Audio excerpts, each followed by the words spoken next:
Yeah.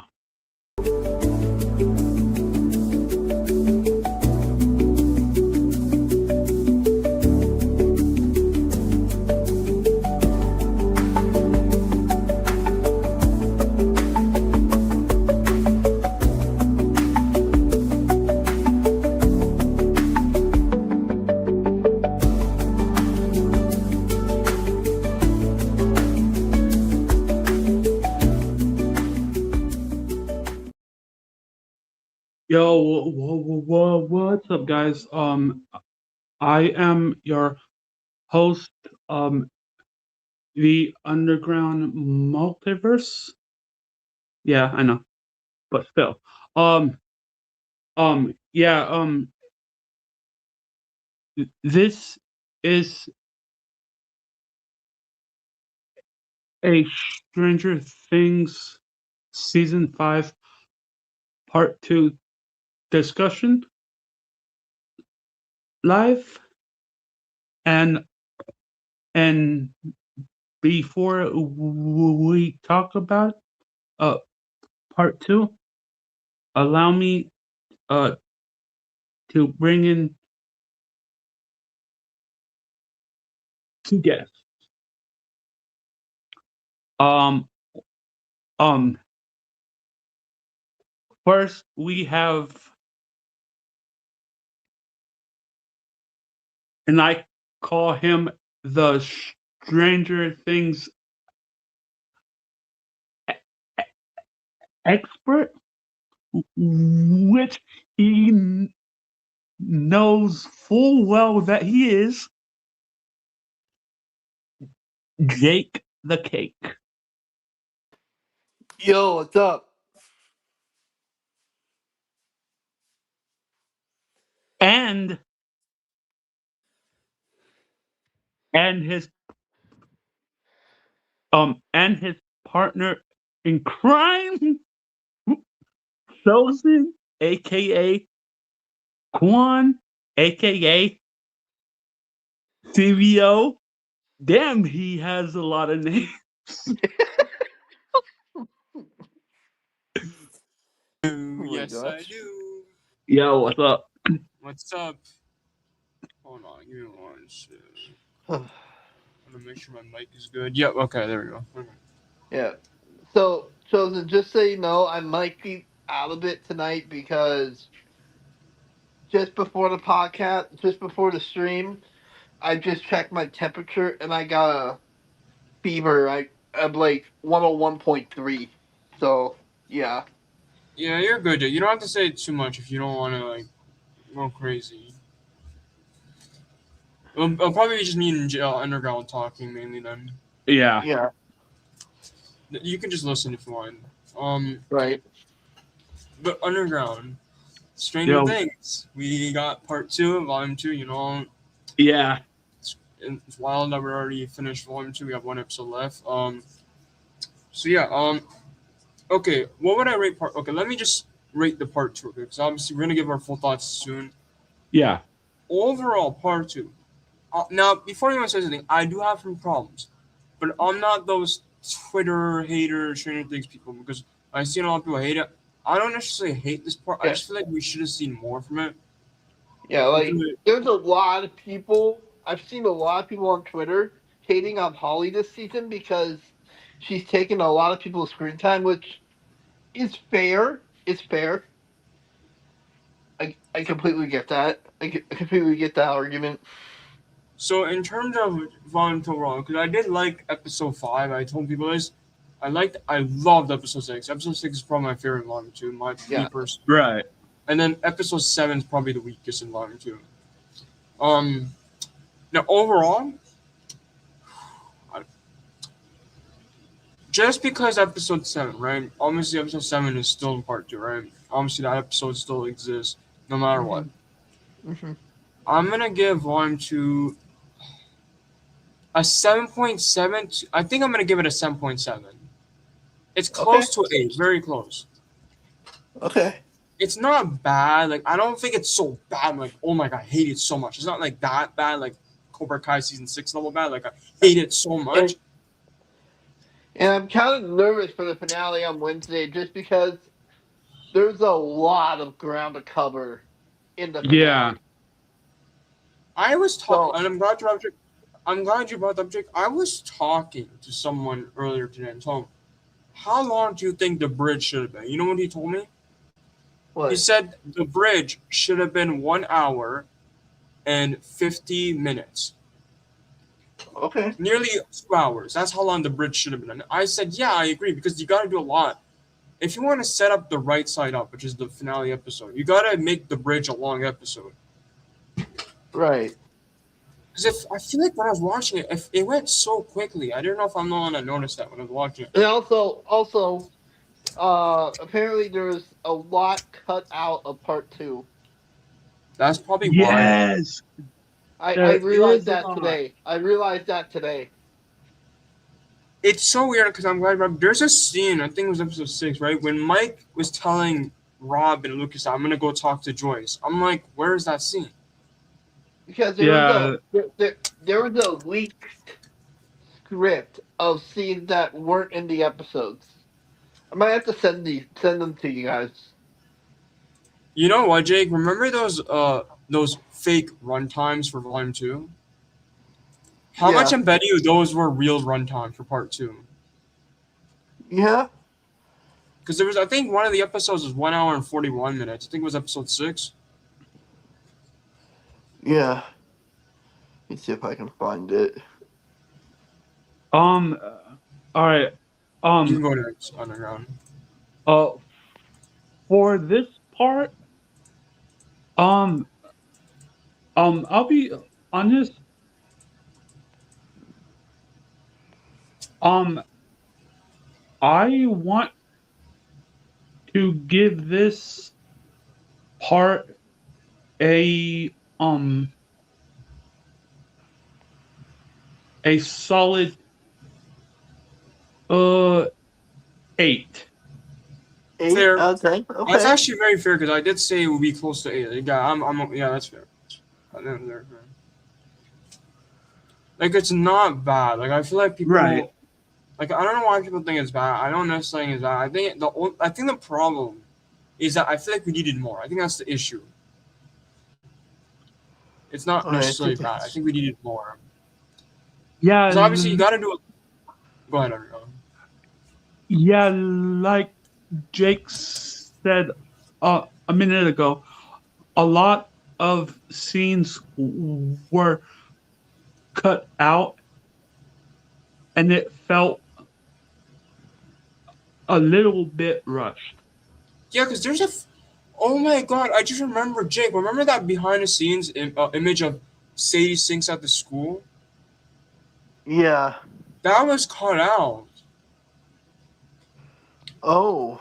Remember I showed you that video? Oh yeah. That was cut out. So yeah, there was a lot that got cut out actually, now think about it. And also, before people say anything, because I did see someone say that they cut out the Will running scene from the teaser. Guys, that wasn't cut out. You know why? You know what it was? It was edited. It was edited in the trailer because in the trailer they didn't want to reveal that Will had powers. So in the teaser trailer, he doesn't have white eyes in the teaser trailer when he's yelling "run." So that's why they edited it in the teaser trailer. Oh yeah, that's right. Because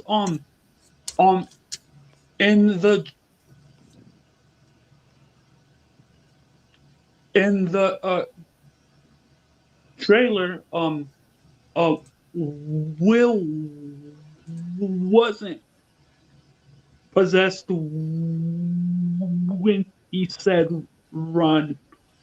Yeah, that's why they edited it out because I don't think they wanted to. The Duffers tricked us. There's also even the scene, remember the scene, Jake, when in the teaser trailer, Will is stuck in the upside down and Vecna has his claws? In the teaser trailer, there was no blood out of Will's eyes in the teaser trailer. They edited a lot from that teaser to make it seem like it was something different. I will give the Duffer Brothers that. They tricked us a lot. Yeah, they really did. By the way, that scene when Will is controlling Vecna, that might be my favorite scene in Volume 2.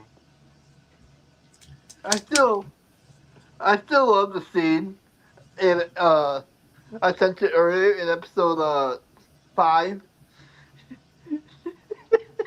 with Derek talking to Holly and Max. Oh yeah. Oh, You know I what's love sad, that though? scene. Someone brought this up to me. So in episode 5, right, Will is controlling Vecna. You know the sad part about that, though, that I didn't notice and I didn't notice at first? Guess what happens after?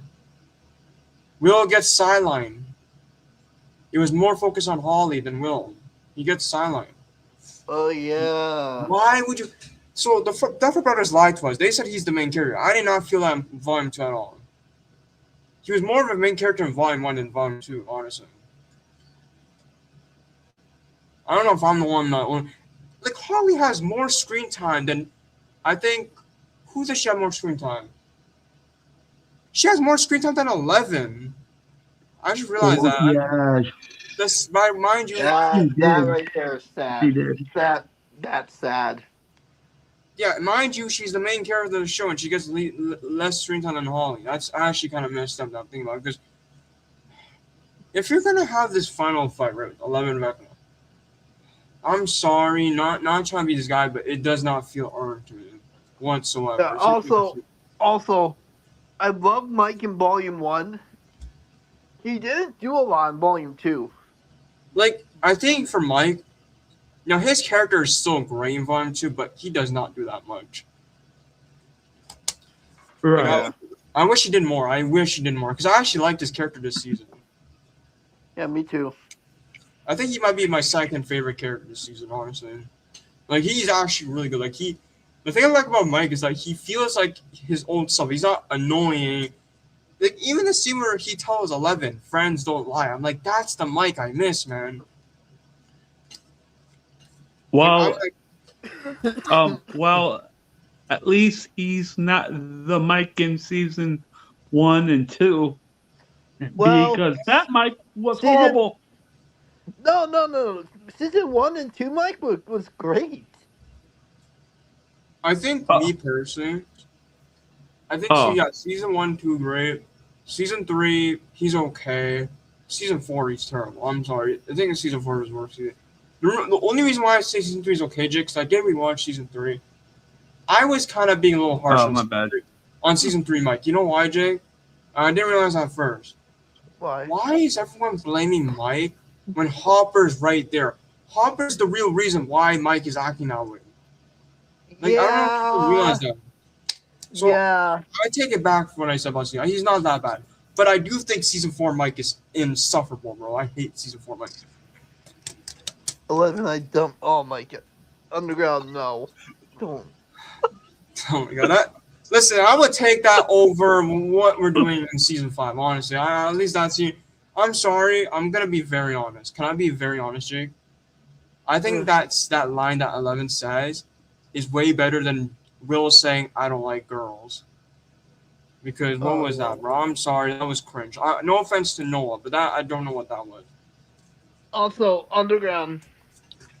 Yeah. I don't know if you heard it last night, but we were talking about Silver last night, and we were like, next time they were like, since I look so much like Derek, next time Silver comes into my stream, I should be like, suck the fat one. Oh, yes. No. Oh my god, I heard that. Suck my Okay, fat I'm one. going to share my I heard screen in just a sec real quick. Hold on. Oh my Oh. god. All right.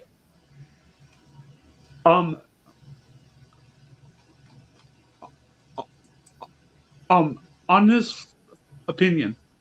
Okay. I've been seeing and hearing a lot that Callie is going to turn her back on 11. I wouldn't be Okay, can I talk surprised. about Kali real quick? My thoughts on Kali. I'm glad you brought it around. Can I be honest, guys? This might be a hot take. Yeah. What? I miss season 2 Kali.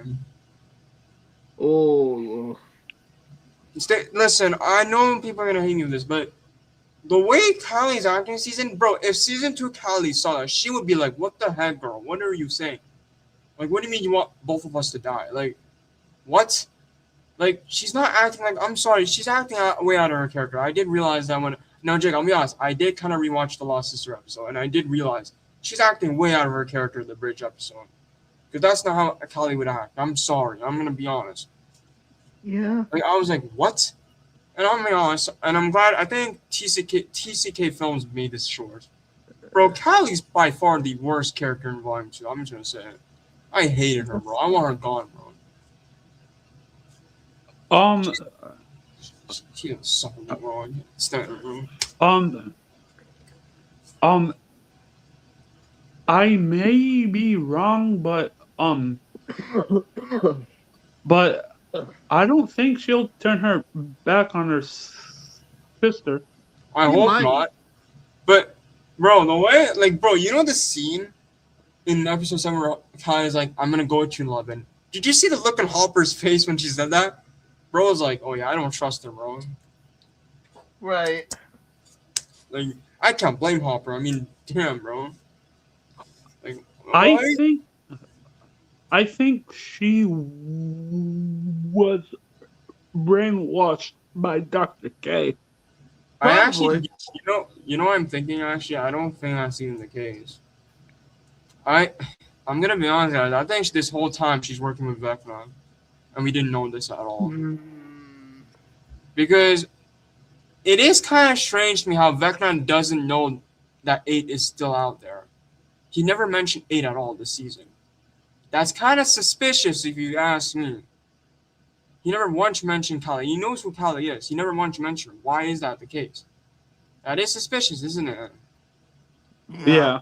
Maybe he is working with her, and we don't know. Like, maybe she's a spy for him, like Will. But even worse. We all thought that Will was the one that's going to betray them. Remember the theories that Will was going to betray 11 Fighter? We all thought that was the case. But what if it's actually Kali this whole time? Be crazy. So Vecna and Kali versus Will and 11. That's what I'm thinking. Oh, man.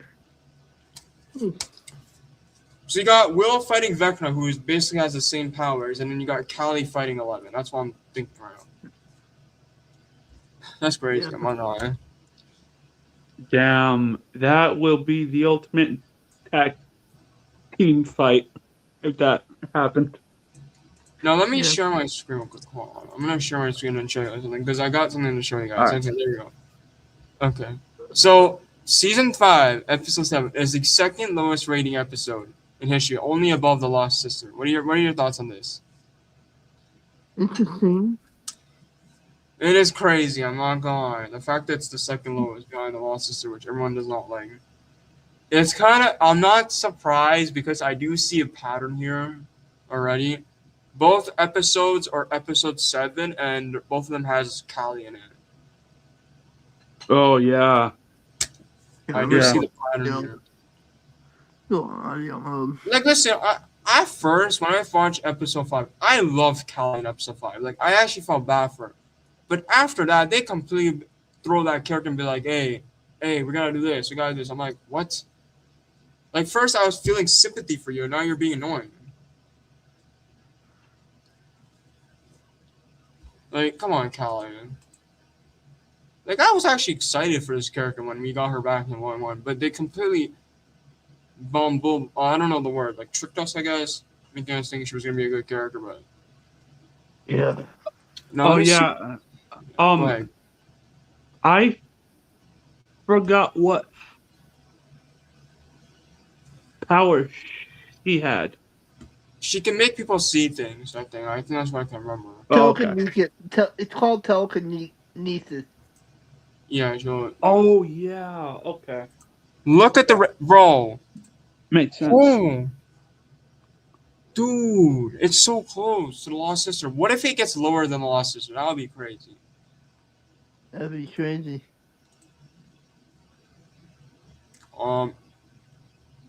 Hot take. Yeah, of course Holly carried it. She took over some of the character screen. That's why she carried the season. Will was supposed to be the main character, but no, they lied to us. It's Holly. What is this, bro? I'm sorry. This final season is just annoying me sometimes. Oh, it started with no. It started with Holly. It ends with Holly. That's what it was. Oh yeah. I feel like Max should have kept her word. If What she told did keep her word, right? Let's just say she kept her word, right? Holly. Yeah, but if she did keep her word, right? Even if they did, if she did keep her word, you know where Holly's gonna end up if she wakes up? The same place. She's gonna be in Dimension X, regardless if she kept her word. She's not gonna be where regardless what happens. She's still gonna be there, regardless. It's sad. It's a sad truth because I know Jake loves Holly's character, but it is what it is. Yeah. But let me see what else we got here. I will admit this is actually kind of funny. I'm not gonna lie. She's like, I don't have a boyfriend, but I mean, there's a guy that likes you, Holly. I forgot his name. The kid that was peeking through the black kid. I forgot his name. Yeah, the same guy that was. You remember the meme, Jake, from Volume 1? It's the same kid. Yeah. I mean, I remember her friend even confessed. She has a crush on him, and then the guy was like, "Wait, she does?" So maybe, yeah. What do you mean you have someone that you like, and maybe he likes back, so maybe that's the case. Okay.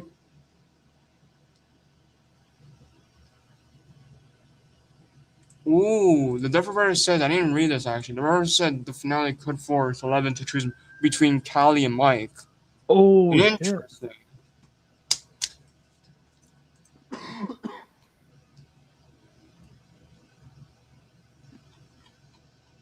Interesting. That's interesting.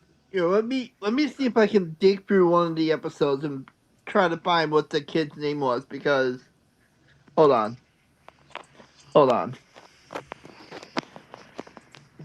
It was the black kid. I forgot his name.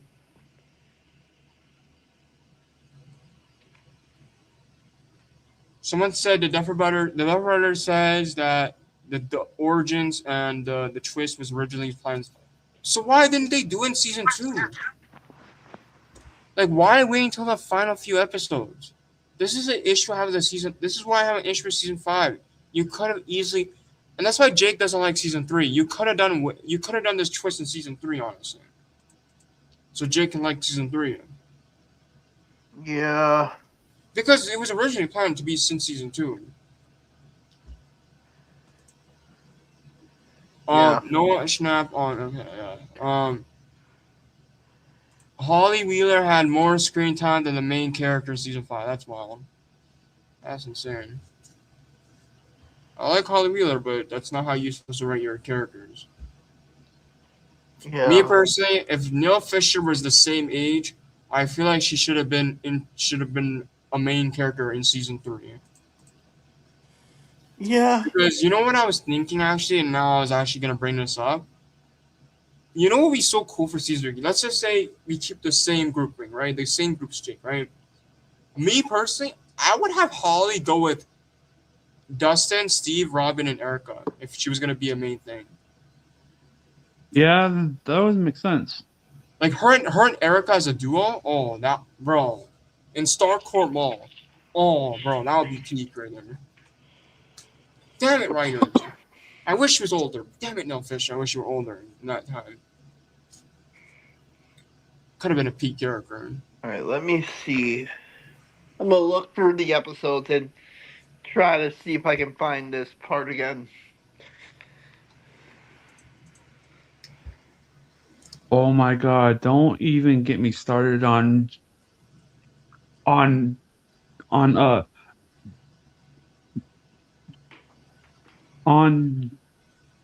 Jonathan and his paranoid scene. Okay, first of all right. I'm gonna say this right now. Jonathan is a great character again. I liked him in this volume. I think he's a great character in volume 2. I don't care what it says. People can go cry about it. I don't care. He's a great character. Nancy, she sucks in Volume. Listen, I liked her in Volume 1. By the way, I'm gonna put things out to people. I liked her in Volume 1. I think she's a great character in Volume 1. I don't have a problem with her. This volume, on the other hand, she sucks, bro. I'm sorry, bro. I do not like her. Like, she in that scene where she's arguing with Jonathan, I'm like, girl, hold on. What? You're saying that you don't like Steve, but why are you giving him the looks in season 4? I don't act like I didn't see that in the scene. You were giving Steve the looks, okay? Like, I don't like. Okay, go ahead, Oliver. Go ahead. I like Jonathan's character, but in that one scene, he was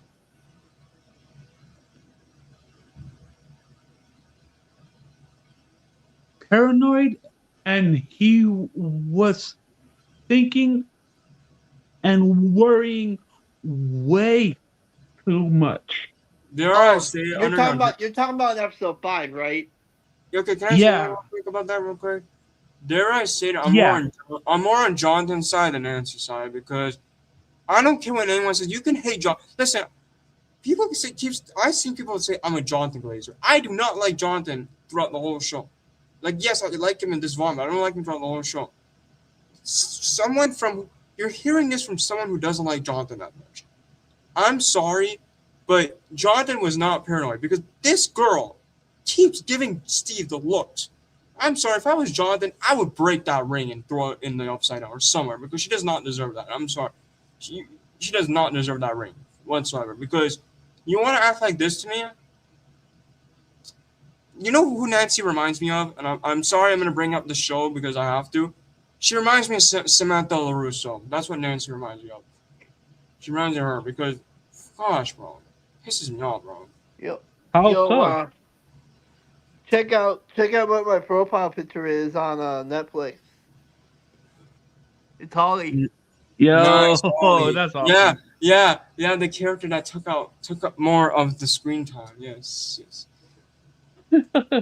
Like, I'm sorry, Duke. I know you love Holly, but she kind of pissed me off with how much screen time she took from people. I saw that they have a Erica on Netflix. Speaking of Erica, actually, I'm glad you brought Erica on, bro. As much as she doesn't have that much screen time on you, bro, she was that funny, bro. The scene where she calls out Vecna. Yo, she called Vecna a freaking pussy. Yeah, and that was funny. I like the scene in episode 5 where Robin said he was a wizard. Will was a wizard. And then Erica's like, actually, he's a sorcerer. Oh my god. Erica was funny. Yeah, Erica being a smart ass as always. Honestly, you know what's crazy? I think Erica, this might be a hot take, despite the small amount of screen time this season, I actually liked her more this season than last season. Yeah. Because she was more funny this season, especially with her lines. Like,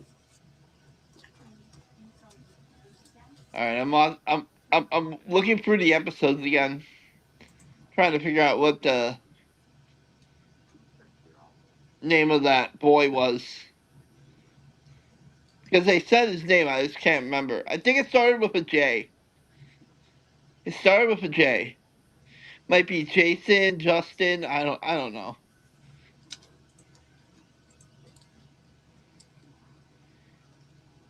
It started with a J. I know that for sure. Oh, I should probably mute myself so I don't get.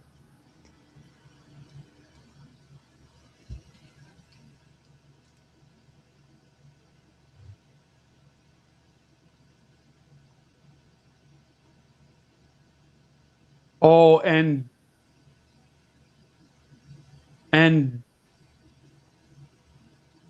Derek, he's such a little two-face.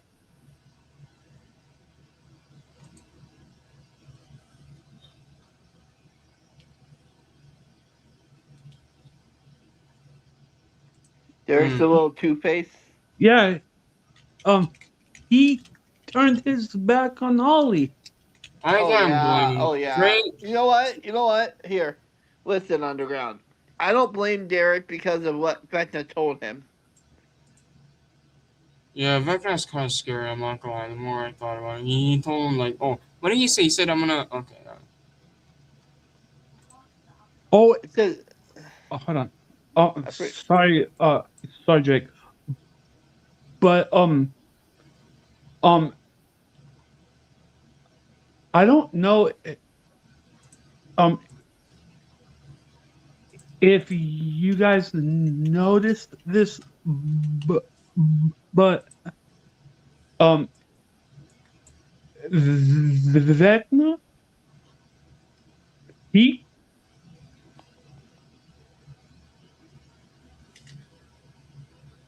kind of looked like a Red Skull from Infinity War. a little bit. Yeah. If you guys noticed, Oh, I know. Or let me read. Okay, so let me read this real quick. Okay, they said. Okay, he's okay. We gotta go out. We gotta. Okay, Ross adds episode 7 exits. So, episode 8 can start a sprint. Wrapping up every character without feeling bro.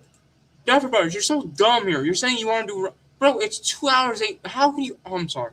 How can you wrap everything? I mean, the mind for everything in 2 hours 8 minutes. Mind you, there's the mind flare that still exists out there. There's the whole Right. lore. Like, how can you do that in I'm sorry, that makes no sense to me. And what did someone say in the comments? I saw something about Vecna. They said, can't wait to see no one dies. They nerf him. Thank you. They did nerf Vecna. I'm glad someone realized that. I missed season 4 Vecna. What was the Vecna? What is this, bro? This is not. No.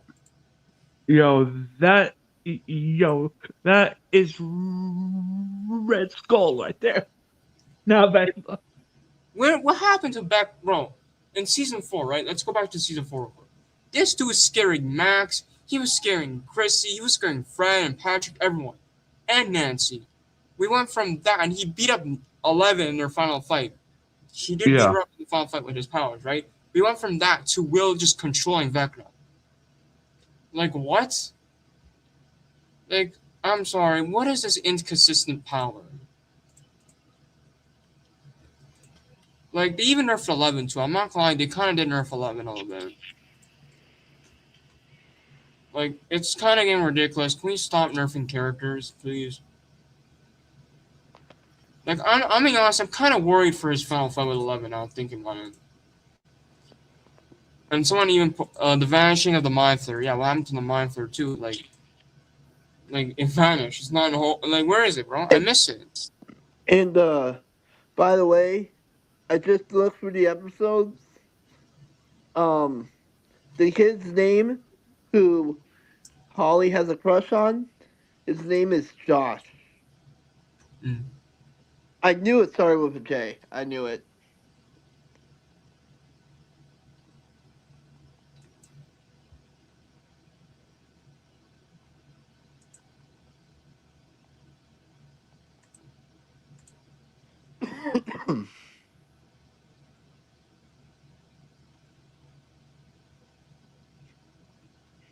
No, by the way, there is. I think it got took it. No, it actually didn't take it down. Okay, someone actually posted here. Thank God. Josh, what are you for a drink? oh, drink and dropper. Yeah. I get it.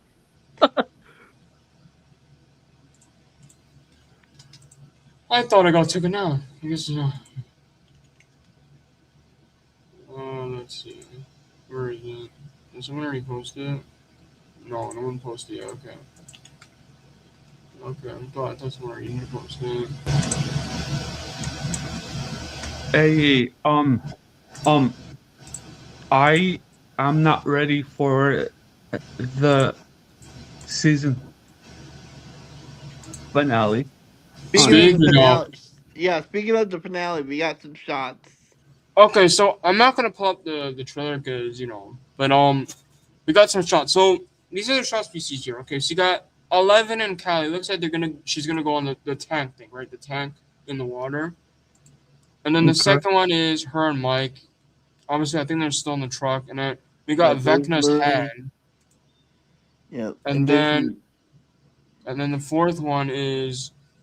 It seems like they're on top of the radio tower thing. Because you see many of the characters. You see Joyce, Will, Mike, and everyone there. And then I don't know what that is in the background. It kind of looks like the Monitor a little bit. it does a little bit, yeah. And then we got Kinda. Hopper. Yeah, we got Hopper, yeah. Dustin, I don't know what's going on here, but that's interesting. We got, obviously, like I said earlier, the tank, 11's going in. And we got this huge lightning thing. Oh, it could be the the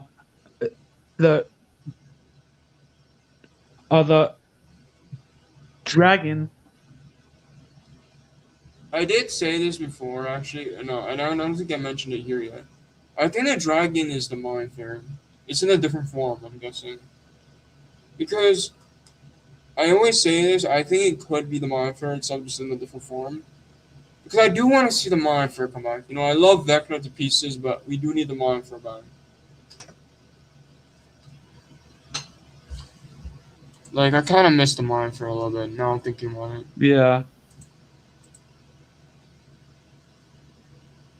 Now, I'm guessing we could get, like, the trailer, like, an extended trailer, probably this upcoming week.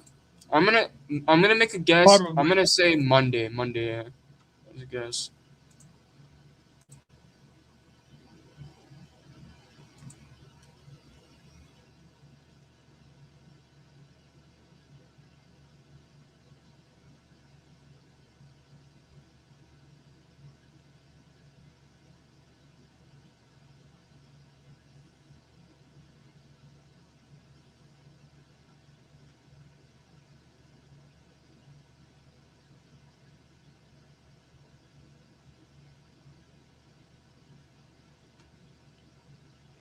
Someone mentioned this actually before we get our good moments and stuff online. You know what the problem is with season 5? I think I figured out, guys.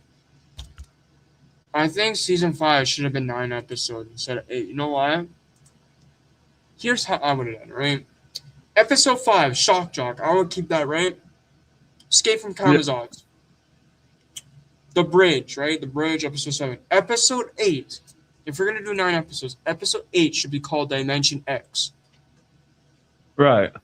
Episode 9, The Right Side Up. That's the finale. It should have been 9 episodes. I feel like we needed an extra episode in between The Bridge and The Right Side Up.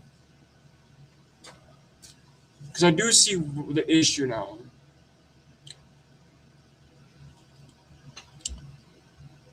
But yeah, we can go to our good bad moments now. I just wanted to bring that up. Yeah. Who wants to go first? I'll go first. Okay. I'll go first. All right. The best moments are the good moments. One is the Miss Erica Sinclair moment. Oh yeah. Yo, all right, that the fact that she called Vecna a freaking pussy. Oh my god, I'd be dying. Oh my god. Hey,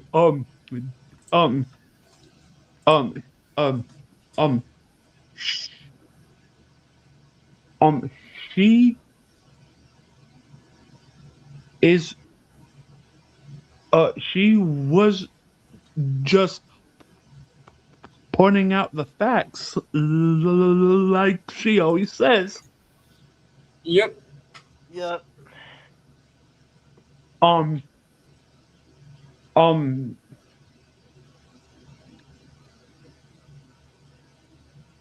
Uh, second, um,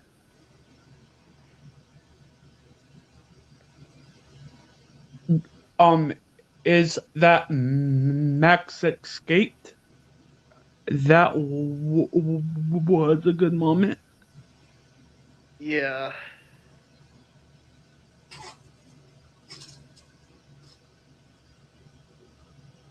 And third, that we got to see Callie again. Yeah. Yeah. Um, um, uh, the the bad moments. Um,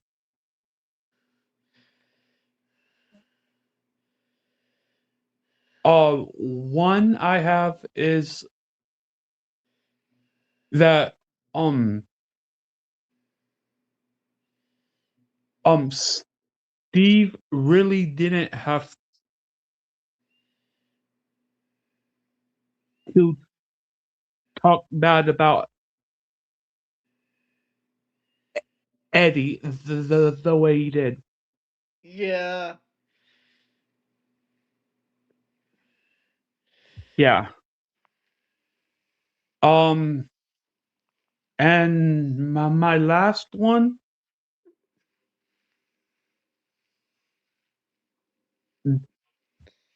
um,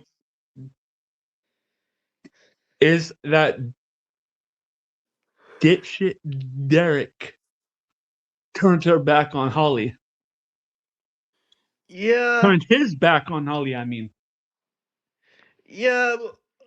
But if you really think about it, it kind of makes sense why he did it because of what Becca told him. Yeah.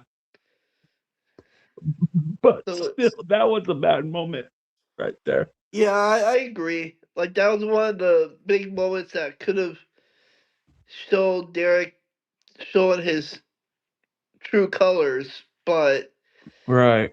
he really wasted it. Yeah, he really did. Like, okay. Um, I'm done. I'm so, All I'm right, done. one of my favorite moments from Volume Two.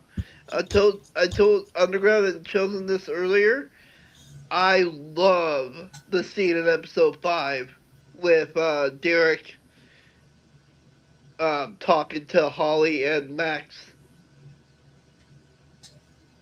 Derek, my goat. I love that scene so much. It just proves how much I love Derek. I love Derek. Oh, um, my name is Delight for Derek. I'm like, what the hell? Yeah. Oh my god.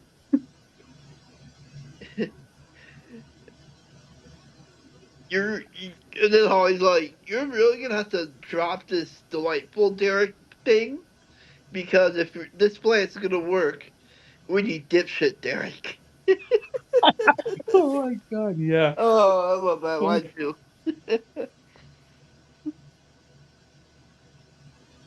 Um, I agree. I didn't like the fact that Derek turned on Holly in episode 7, yeah, although I do understand why he did it, but at the same time, it was not the right thing to do. exactly. Yeah, Um, Also, God, you guys know how much I love Max, okay? You guys know yeah. how much I love Max. I got some things to say about Max in part 2. Um, Shoot. the fact that she broke her promise to Holly Like, it was all built up in part volume 1. Oh, we're gonna escape Amazons together. And then all of a sudden we get to episode 6. Oh, you guys stay here. I'm like, what the fuck? Oh yeah. Ugh. That did kind of frustrate me. But I'm a little biased because, as you guys know, I am a Hollywood simp. So, Yeah. just saying. All right, Chelsea, you can go if you want. Okay. All right. What was it? Okay? Good moments, moments. Okay. The first good moment is, I think this is the best moment in Volume 2. I think Will telling Max to run. That moment and him controlling Vecna. That whole sequence is so good. Probably my favorite scene in Volume 2. I like that moment a lot. Yeah, I thought Max was gonna die there. Yeah. The second moment I love is Lumax reunite in episode 7. That was an emotional scene that I was about to cry because I had a feeling we're gonna get that eventually, and I was like, yeah, this is emotional. The third one, I think Steve and Dustin hugging it out in episode 6 and Escape from Camazodge. That whole scene, bro. Oh my god, I love that moment. What else? Also, this might be a hot. I don't know if it's a hot take. Another thing I liked about Volume 2, and this is a good moment. I actually like Steve and Dustin fighting out. I think that was a good moment, honestly, because I feel like they needed to get that out. Yeah, Right. and I also liked Karen making an appearance. So Steve and Oh Dustin. yeah. Oh my god. So Steve, The fact that she destroyed those demo dogs. yeah. But yeah, That was a holy shit moment. But yeah, Like, going back to what what I said, I think what was I gonna say? What was I gonna say actually? I completely forgot. Oh, sorry. Sorry, my You bad. lost your train of thought. Yeah, hold on. Oh yes, another scene I like is obviously a mass escaping. And then I like the Will and Max reunite. I like that scene a lot. Them two reuniting, and then is there? I think there's a final one. I'm trying to think. I'm trying to think from episode 7. There's definitely a scene in that episode that I love. I'm trying to remember what it is. Oh yeah, Steven Dustin, You Die, I Die, or something like that. That scene was yeah. really good. Now, what I don't like, okay, now this is where it gets interesting. What I don't like, okay. First off, the biggest thing I don't like, 11 and Max reuniting. I do not like that. Why is, first of all, the way 11 is reacting to her coming back, it is so weird to me because she was trying so hard to get this girl back and she doesn't really react to it. She doesn't give emotions. Why is that? Yeah. I don't know if I'm the one that noticed that when I was watching the scene. I'm like, hold on, 11. Oh, hey guys, we have one special guest, Oh? aka Captain Multiverse. Let's go. Go! Hey guys, Mr. West of. Oh wait, Mr. Captain West is here. Okay. what's going on, guys? So Joe, I was. Not much, just talking about part 2 Okay. So let me second. I'm trying to fix my audio real quick. Give me 1 second. All right, of Stranger Things. here we go. Sorry, my headphones weren't connected up. So I've been hearing some interesting things that there's a little trailer out for the series finale right now that's starting to do the rounds. Right now. It's pretty brief. But Oh shit! I mean, But I didn't know even we're see talking it. about Stranger Things, but I was freaking woken up, guys, because I was napping, and the shit is on fire right now, guys. The shit is on fire. They leaked out this dude. Like, so I've been hearing for a while over the last 2 weeks that Doomsday's not going to show any footage of Doom in these little teasers attached to Avatar until the Super Bowl trailer that comes out. And you guys want to know something wild? The reason What? why is what they're marketing is the fact that this is an Avengers movie and all these different superhero characters and teams. And so the first teasers were focused on Steve Rogers, and I read the leak about, and I've watched clips of the Thor one, which is pretty interesting. But what's wild, guys, is even though it doesn't come out until January 1st, dude, even though we don't have the actual footage yet, the description for this X-Men one they've been talking about, holy fucking shit. Just cancel the fourth trailer now. We don't need it. I already heard what the fourth trailer is. We don't need to see it. It's about the Fantastic Four and Shuri. Cut that shit out. We only need this one. This is the one. This is the one we've been waiting for. Because when we don't get Doom, we are so fucking back, guys. Marvel is fucking back, baby. We are about to go crazy. But what was I gonna say? Turn on thoughts again. Wait, we're still talking about. So what part are we talking about on Stranger I was Things? gonna say my bad moments before you came. There are to bad moments, yeah. Oh Okay, yeah. Oh yeah, I know now. Okay, so 11 and Max, I don't like that the way they reunite. I think it looks weird to me because 11 doesn't give it that much emotions for some reason. Yeah.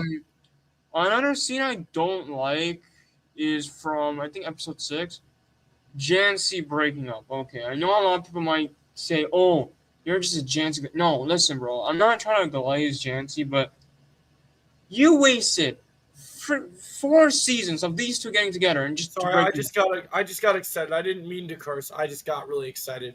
My bad. Sorry about that. Like, I'm sorry, Joe. I know you don't like Oh. Jonathan's. Okay, hold on, real quick. All good. No worries. I know you don't like Jonathan's character, but I'm sorry. You cannot tell me you did 4 seasons of these two getting together. Right? Finally, you build them up really well. Just for them worries. to break Good up to at see the you. end of the freaking show of Lifetime, right? Make sure you subscribe to my channel as well. That would be great. Thank Like, you. listen, I don't like Jonathan's character. People keep saying about Jonathan, but I don't like Jonathan. I don't know why people come like, yes, I like him as fun, but that doesn't mean I like him overall. I think he's still. So my whole thing with this situation is, I have yet to make my full review, but I was getting hate on YouTube because I posted a short, and I literally said my short that I was disappointed, and then I said that Stranger Things Season 5, Volume 2 has bad writing, right? And people were roasting me. Like, they were saying, explain, like, oh, why is... Well, this was peak. What are you talking about? Like, all this crazy, like, it was a banger. Joe, I'm not surprised. You know why? I think now that people, I feel like when you ever run over something negative, I can already imagine the comments where people are like, "Oh, you're just hating on it." Oh, you're listen. Yeah. Listen, Joe. Let me just say real quick, okay, guys. Joe doesn't hate the show. Okay, I talked to Joe about it. He doesn't hate the show. He just doesn't like the way the season's written. He I never love really- this show, but this does not feel like a final season. like. It feels I like we're was setting up for another show. Joe. I was in a talking. bad way. Joe, I was talking to Jake about this. You know what they should have done? I feel like this was the biggest mistake. There should have been an extra episode in Volume 2. You know what I would have done? Yeah. Here's how I would have done, right? Shock Jock, keep that the same. Shock Jock, keep that the same. Escape comes on, keep that the same. The Bridge, I would change a couple things, but keep that the same. And then you do an episode called Dimension X, right? Then that's the cliffhanger for Volume 2, right? And then the finale is right side up. I am starting to get the feeling, based on what I'm seeing from like some of the people talking about like this little snippets of footage from the trailer, I do think people will die in the series finale. But here's my one thing that I will say, right? Episode 7 should have had a shocking ending. And I know that people liked the scene with Vecna and everyone doing their thing, but episode 7 needed a little oomph. Like, when the writers said, like I said, I joked about it earlier, someone on Twitter said, the writers like, oh, we're going to have a dark Christmas. And I said, the only thing dark about Christmas was I turned off my screen when I saw that Jancy scene. Right? Oh my, Like, yeah. like, so that was the whole thing. And so my problem with the Jancy scene is, and I don't want to go too hard after the Dutton brothers, because I have been pretty kind. But the thing I will be very mean on them about is some people, like I talked to McKenna. McKenna's like, oh, I could tell it was a breakup scene. I was like, to me, my issue with this scene is that, to me, from the first moment of even with the ring being thrown to the side, if you need to explain it in an interview, it's not a good written scene. You did not write it well. You did not convey to me, they're saying they love each other still. That does not convey to me that this is a breakup. That's like, see you later. Oh, okay, maybe we're not putting the ring on now, but then later. And then also, here's the other thing. And I don't think neither of these two characters should have died in this scene, but the whole idea of, like, in part 2, that nobody died, and in that scene, after they like had their trauma and stuff, it seemed like that the room that was supposed to kill them just stopped doing whatever they're doing. Like, I'm not saying, oh, you should kill Nancy and Jonathan in that scene, but plot armor, man. You announce these you got new characters like Derek. We get Holly in more of a forefront role. It's time to start killing characters. And I know people will say, I've seen people like Jim Tim, I've seen other people in the fandom say, if the finale's good, I'll forgive everything. I won't, because Here's the thing. I feel to me, and I'll let you speak in a second, Chosen, that even if they kill big characters in the finale, in the final season, you should have done it already. So that in the finale, we could see good character arcs. Here's the thing I will say. Right. Yeah. I do think the finale has potential to be a good finale, but here's the thing that I told people.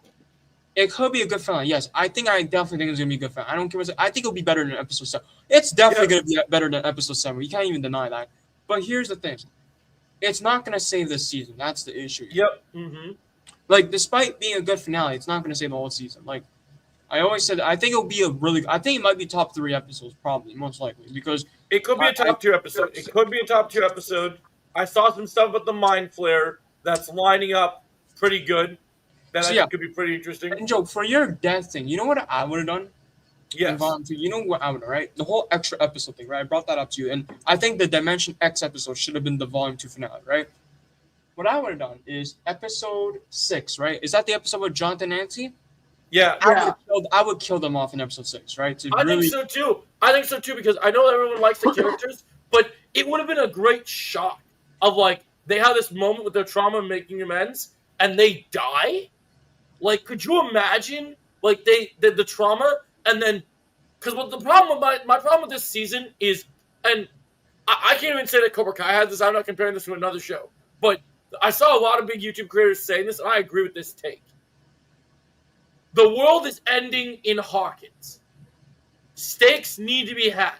It's not good enough that cannon fodder soldiers are being killed, or random people, kids are being taken.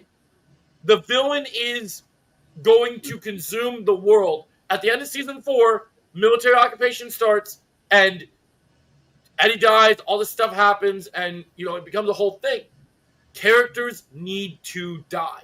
There are so many. Here's what I would have done, Jerome. If you're going to say characters need to die, okay, here's what I would have done. Here's the characters that die in these episodes, okay? Episode 5, Shock Jock. Robin dies, right? Robin dies in episode 5 to really show, like, oh, a character already died. I wouldn't kill Robin, though, because I think Robin has I think out of all spin-off potential, I think Robin has a good chance so episode 6, Jonathan Nancy dies, right? Episode 6. Episode 7, Mr. Clark dies. The teacher, he dies in episode 7. Episode 8, which is titled Dimension X, Murray dies in episode 8. That's the big shocking death. Like, oh my god, Murray dies? Oh, a good setup for episode 9, the finale. The right side up. There you go. There's your deaths right there. The thing that pisses me off, and this is the thing that I think about with the finale, because I watched that little brief trailer. There are some hints in that little brief trailer that confirm some things to me. You want to know what I figured out? Mm. Okay. You see that shot of Hopper's face? Yeah. They've showed us. 11 is gone. 11 is sacrificing herself. She's died. And if she didn't die, Joyce died. Because it's one of the two things. Because the way he's looking in that trailer, you can see he's crying. So either 11 died or Joyce died. One of the two. I would be fine with either of them just because Joyce, let's not forget, Joyce has been a main character since season 1. So I would be like, right. Well, the other thing I want to know is I took a screenshot of the two scenes. There's a shot of Dustin in that trailer. And I know we've dogged on Dustin a lot. But in this shot of Dustin, it's identical to when Eddie dies. Oh my god. So I'm going to say, guys, I know people are going to hate it.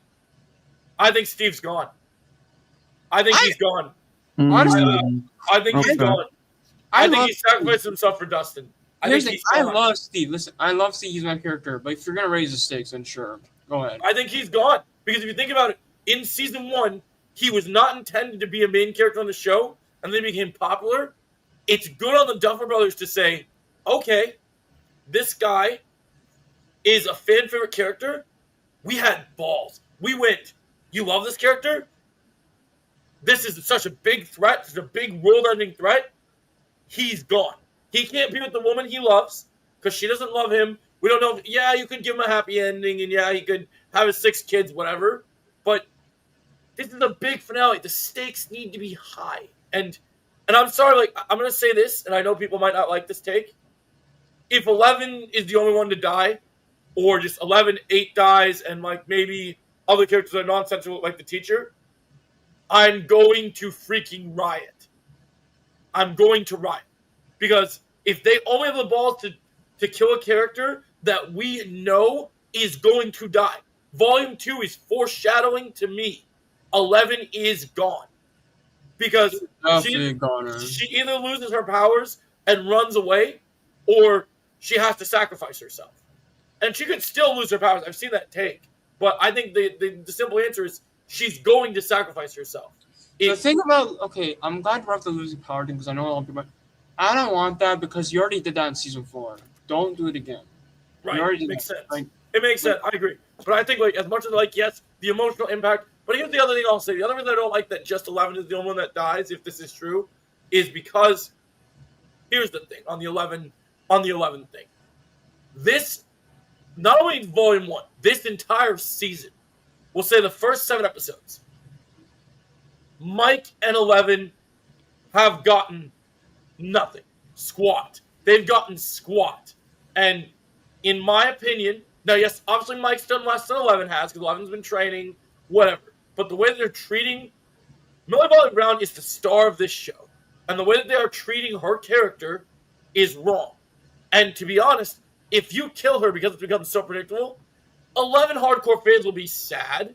But even though Hopper's crying in the trailer or whatever, if she really does die, the impact will not be felt, because in a show where you should have killed characters in between 7 or earlier episodes, then because there's so many characters on this show, if you would have killed main characters or killed some of these characters, we would have been able to flesh out these other characters. We could have seen our characters get fulfilling arcs. Mike's doing nothing. 11's doing nothing. Max and Lucas can't even have a decent reunion because the Jancy scene has to be 30 minutes long. Right. Like, what the heck? I'm sorry, can I bring something up, and I'm glad you're bringing up the whole character things? Yes. There's one character in this season that's kind of pissing me off when it comes to screen time. Why is Holly one of the main characters this season?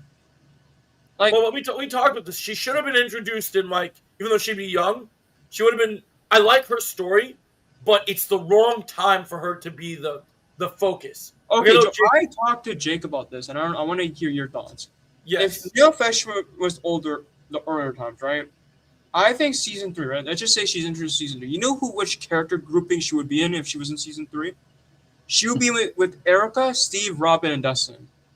And she could fit with that group. That would be fun. And her and Erica, bro, I can just imagine that duo. Like, do you have things to say on this, Jake? Would you have been okay if she would have showed up in season 3? Yeah. And Jake would like season 3 even more. Yeah, it would make Jake more happy because we know how he loves his Holly, Mr. Holly Simp. Jake the Cake with the cake. He's got the cake for the simp and the Holly. I didn't realize his name was Jake the Cake. Why did I just realize that, bro?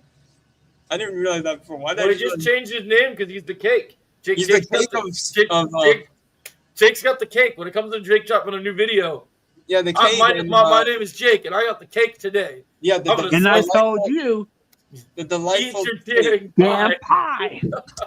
Yeah, Jake, you're the delightful Jake the Cake. Delightful Jake the Cake. Yeah. No, so it's like, when you think about it, I do think, I went into season 5 not wanting to like Holly because I'm not a fan of kids in shows. I think you either have a really good kid actor or they're terrible. And in part 1, I was pleasantly surprised with Holly. But it's the wrong time to use her because in the final season, the way they're writing this season, the way the storyline of the side story with Max and Holly escaping Vecna, they're ruining screen time that other characters that could die in this series finale could be getting fulfilling moments to say goodbye, to say, hey, this is it. I've accepted my fate. Yeah, and that's a good point. They're taking away.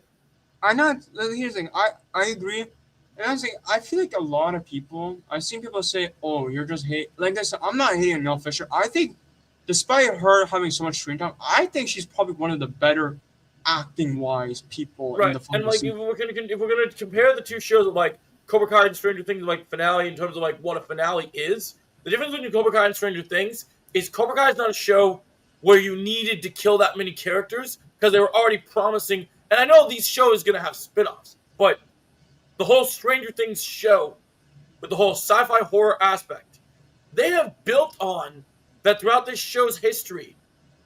We are in a dire enough world in the 80s that characters can and will die.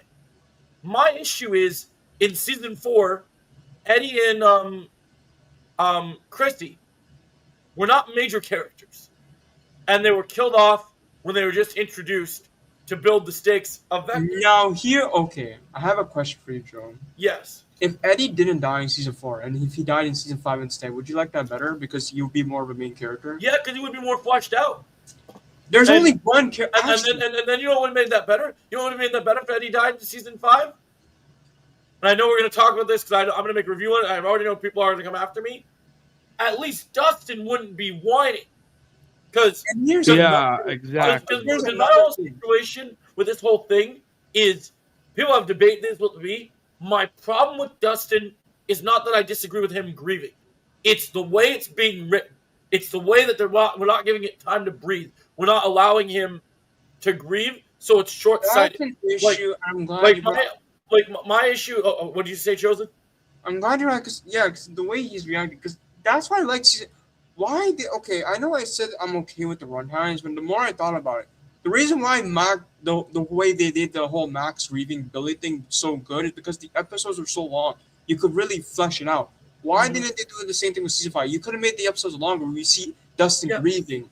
It's an overreaction too, because it's like for me, I know people get upset. I know like Chris Retrolad, he was coming at me the other night when I was streaming because he's like, "Oh, you don't understand Dustin." I'm like, no, I understand what it's like to grieve, but the thing you don't understand, first of all, he said that he didn't like it because I made a comment to him a while ago that my process for grieving, because I've had people I've lost in my life, is I like to surround myself with fellowship. I like to be around people when I'm hurting, and Chris isn't like that. And so he thinks that I don't like that I don't like that Dustin isn't surrounded by his friends. My issue is I'm fine with Dustin needing alone time. I'm fine with him needing to grieve, needing to do his thing on his own. People have different grieving processes. That's fine. My issue is that in Volume 1, and I didn't go after Volume 1 a lot because I didn't think Volume 1 was as bad as Volume 2. But the one thing that bothered me in Volume 1 is because he's having this temper tantrum over grieving. If you're grieving, you should just be, trying to get through school, trying to live your life. In Volume 1, he's looking for a fight. He's messing with these people that are all up in his business. And good for you, my friend. All up in his business, and he's doing all this stuff, and they're putting snakes in lockers, and then he goes to the gravesite and starts picking fights with these guys. He knew that was gonna cause a reaction. He knew they were going to come after him. He poked the bear, and Yeah. and you shouldn't be doing that. And then my biggest issue and my most hated scene in Volume 2, other than the Jancy scene, because I do have a lot of issues with the Jancy scene. My least favorite scene is I understand the conversation. I see Steve's point. I see Dustin. I think Dustin needs to be more fleshed out. I don't care how angry you are. If Steve is telling Dustin the truth about Eddie didn't have to die, right? That does not mean that you, Dustin, who has been known for using his brain and been smart and has gotten all these kids out of so many jams in the history of the Upside Down and Stranger Things in general, right? That does not give you the right to I'll explain it in a second. No worries. But that does not give him the right to punch Steve because he didn't like what Steve had to say. You know what's so funny about that? Yes. I guarantee you Steve got deja vu from season 1. Because remember when Jonathan punched him in the face in season 1? He got deja vu from that. Like, I get he's overreacting. He's upset. He can just say, no, I don't think that's what Eddie was doing. Eddie was trying to save me. and like that would have been fine. I'm not gonna lie though, Joe. And that scene when Dustin's like, "Oh, how you want to talk about dumb stuff? How about going after someone else's girlfriend on the wall?" It's like I can agree. I mean, with that. I'm not defending Steve for that. I I totally agree know that you still that's the want one Nancy. thing, Joe. That's the one thing. When he mentioned the girlfriend, that's the one thing I can agree. Steve needs to stop lying about the girlfriend. He does like Yeah. Nancy. He can't. Yeah, ignore- I'm fine with it. There's no character on this show in this season that is a perfect character. Everyone has flaws. Everyone has issues. That's why I've liked this show. But my problem is the writing is not good, and things need to be fixed. So this other person said, "What's wrong with the Jancy scene?" My problem with the Jancy scene is that it's not conveyed in the writing what's happening in the scene. It's not shown. To me, that scene, it's not necessarily a proposal scene, but it's not said to be a breakup scene. The ring being thrown away and saying that we love each other, it's confusing. It took the Duffer Brothers making an interview to say, oh, this was a breakup scene. Nobody went to Twitter the moment the episode came out and said, oh, that's a breakup scene? Like, that's not what people thought. And that's my issue with it. Yes. Even though I don't like that whole like break, like why they say it's a breakup, I will say that's probably the only scene that I like Jonathan and Vaughn too. Like one of I do like the acting in that scene. I will praise the acting. I do think the acting is good. And I do think it was a nice scene. Like when Nancy mentioned that Steve is a good guy, I like the fact that Jonathan finally understands that Steve is a good guy. I like that a lot. Yeah, I like that. I thought that was, like I said, I have pros and cons of this with this part. There is pros and cons. I like that. My main issue with this whole season, other than the stuff with, I think there needs to be more depth. I think they need to start killing characters. The issue I have, I thought they agreed. No, they didn't. He said unproposed. No, they said unproposed. That's what the Duffer Brothers said. It's a breakup scene. That's why I don't like the scene. So say what you gotta say, Jimmy. See, even you are confused. You thought that they were getting married, they're gonna have a happy ending. No, it's not that. They realized their relationship was built on trauma, so they don't want to continue having feelings for each other. So right, exactly. Jonathan, when Nancy opened the ring, Jonathan says, "Will you not marry me?" Yeah. Also, can I bring something up real quick, Joe, about the season? Yes. Here's what I'll say. Okay, I don't think this is a bad season. By the way, I'm gonna point out, like, yes, I have my issue with this season. I don't think it's bad. I agree. Like, I don't hate this season. I talked to Joe. I don't think this is a bad season. I just feel like it's not a bad season, but it doesn't feel like I said, it's not a bad season, but it doesn't feel like a final season. That's the thing. And not only does it not feel like a final season, my other issue with this is, and even if the finale is great, I'm just gonna say this, and this is my one issue. Unlike Cobra Kai, where we all have problems with season 6, that's fair to say, but we did not have to wait for a super long time to get season 6. It wasn't that big of a wait period. Like, there was a little bit of a wait period. I think it was 2 years, yeah. Yes. This was 3 years. And for me, a final season like this, and I know this isn't the same type of show. I don't expect martial arts in Stranger Things, but these episodes, when they were filmed, we should out the gate be going to war with this military that wants to use all these kids to go and do this. If Nancy is a marksman and can kill the military and all these people are trained in weapons and Hopper's a cop, why are we not fighting these people? Why are we not dealing with the military? Why is we're spending every episode, hey, this is the plan, guys, and this is the thing, I'm Lucas. You know what, Joe? Character. Yeah. Thank you for bringing that up. You know what episode 7 should have been about? I feel like they should have. I'm sorry, listen. That whole Will coming out scene should have been in an earlier season. Cut that out, right? Cut that out real quick, and replace it with a huge action scene between our guys and the military people, right? That huge action scene. Let's just say it's a big fight scene in the military place, right? And then Nancy and everyone takes out the military, right, Joe? Let's just say they take it out, right? Then they go to the Upside Down. Yep. That's what they should have done, right? Yeah. That's what they should have done. They should have done a big fight scene with the military and then go to the Upside Down. Because the thing that bothers me is they started at the end of season 4. They bring in Linda Hamilton. They make this plan. We have Darth K. We have all these things. I know that Vecna is they want to pretend that Vecna is the threat, but I talked to my sister about this, and I'll consider to say this. I know we're probably going to get some big surprises in the finale, but my whole issue is in my opinion, and I know Chosen, I know you're a huge Vecna fan, right? Okay, go ahead. Vecna's CGI form does not work for me anymore. He's not scary. He's not like Here's the not, thing I will say, Joe. yes. I don't think this. I think here's one thing I'll say about this season of Vecna. I think his design is perfect, right? No, I but- love his design. I'm not saying his design is Yeah, bad. but the CGI is perfect. I don't mind the CGI. But the problem with Vecna is that they keep giving him the same dialogue. That's my issue with Vecna. Yeah. Well, why does he keep saying? What is the deal with Vecna? Keep saying it's time to end this. Or We it's can time to begin. We can begin. Like, begin. How many times are we gonna begin? Like, what are we beginning? Like, like, does he not have new?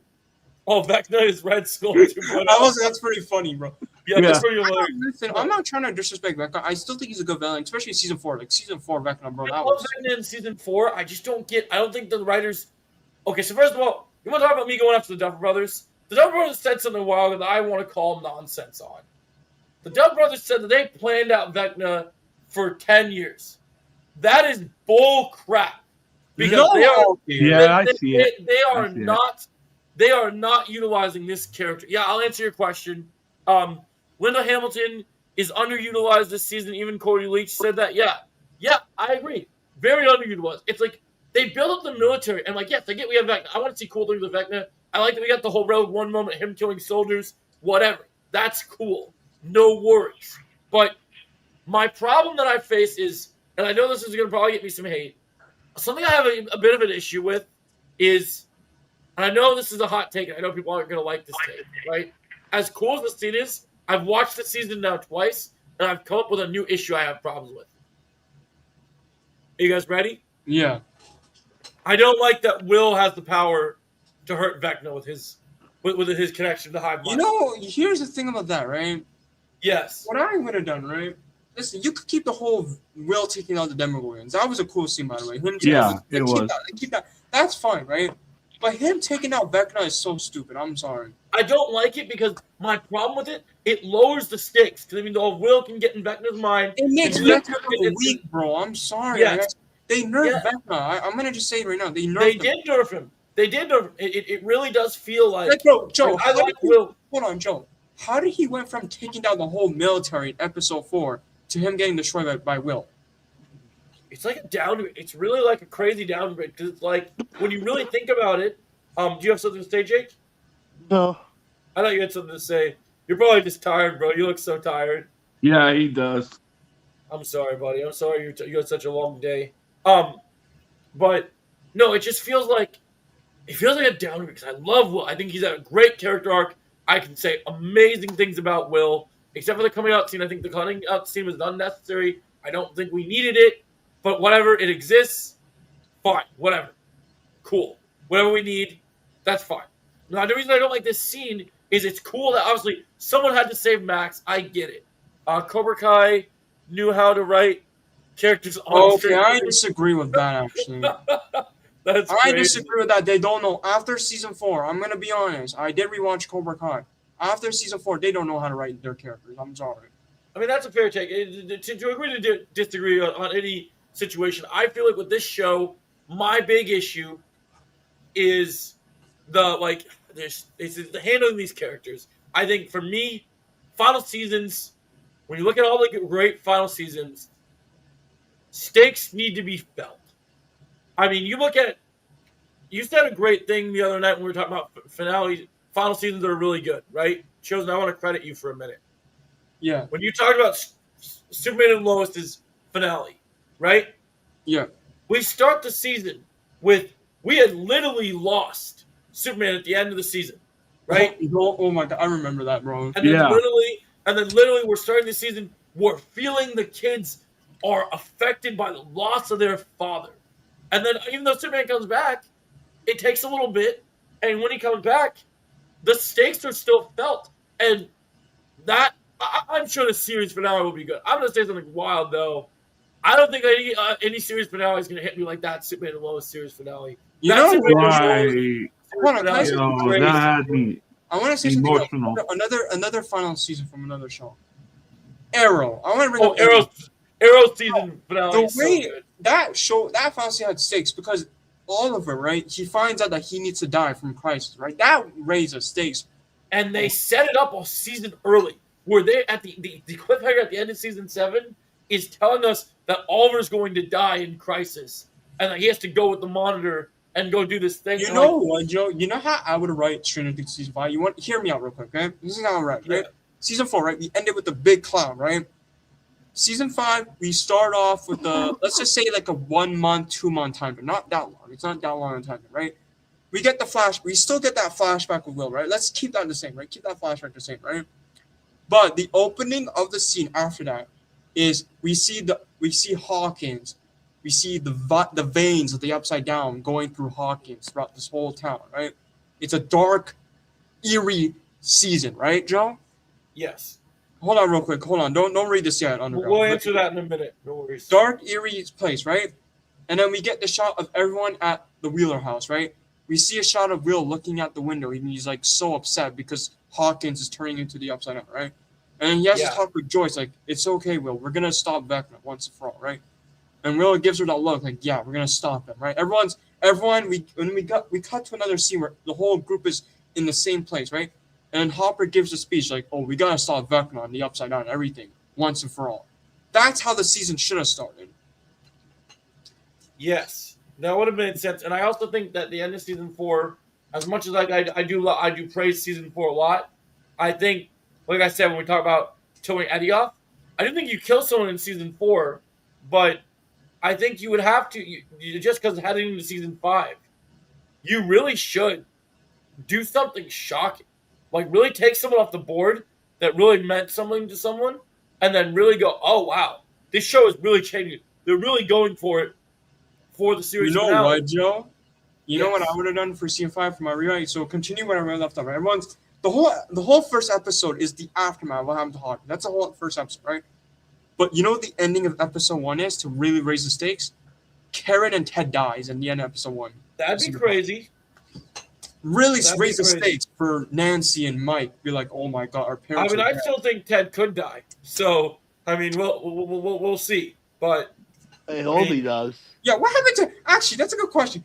What happened to Ted Wheeler? We haven't got even one mention of Right. it yet. we'll see. Oh, I what hope did you- he's dead. I hope Yeah. he's dead. Well, so the Stranger Things expert said, do you think Stranger Things season 5 is just like Game of Thrones season 8? So I'm gonna need a little bit more clarity on that. Are you saying in the sense that it's badly written, or that's just a terrible season? Because I haven't seen Game of Thrones. So. we've already talked about that it's not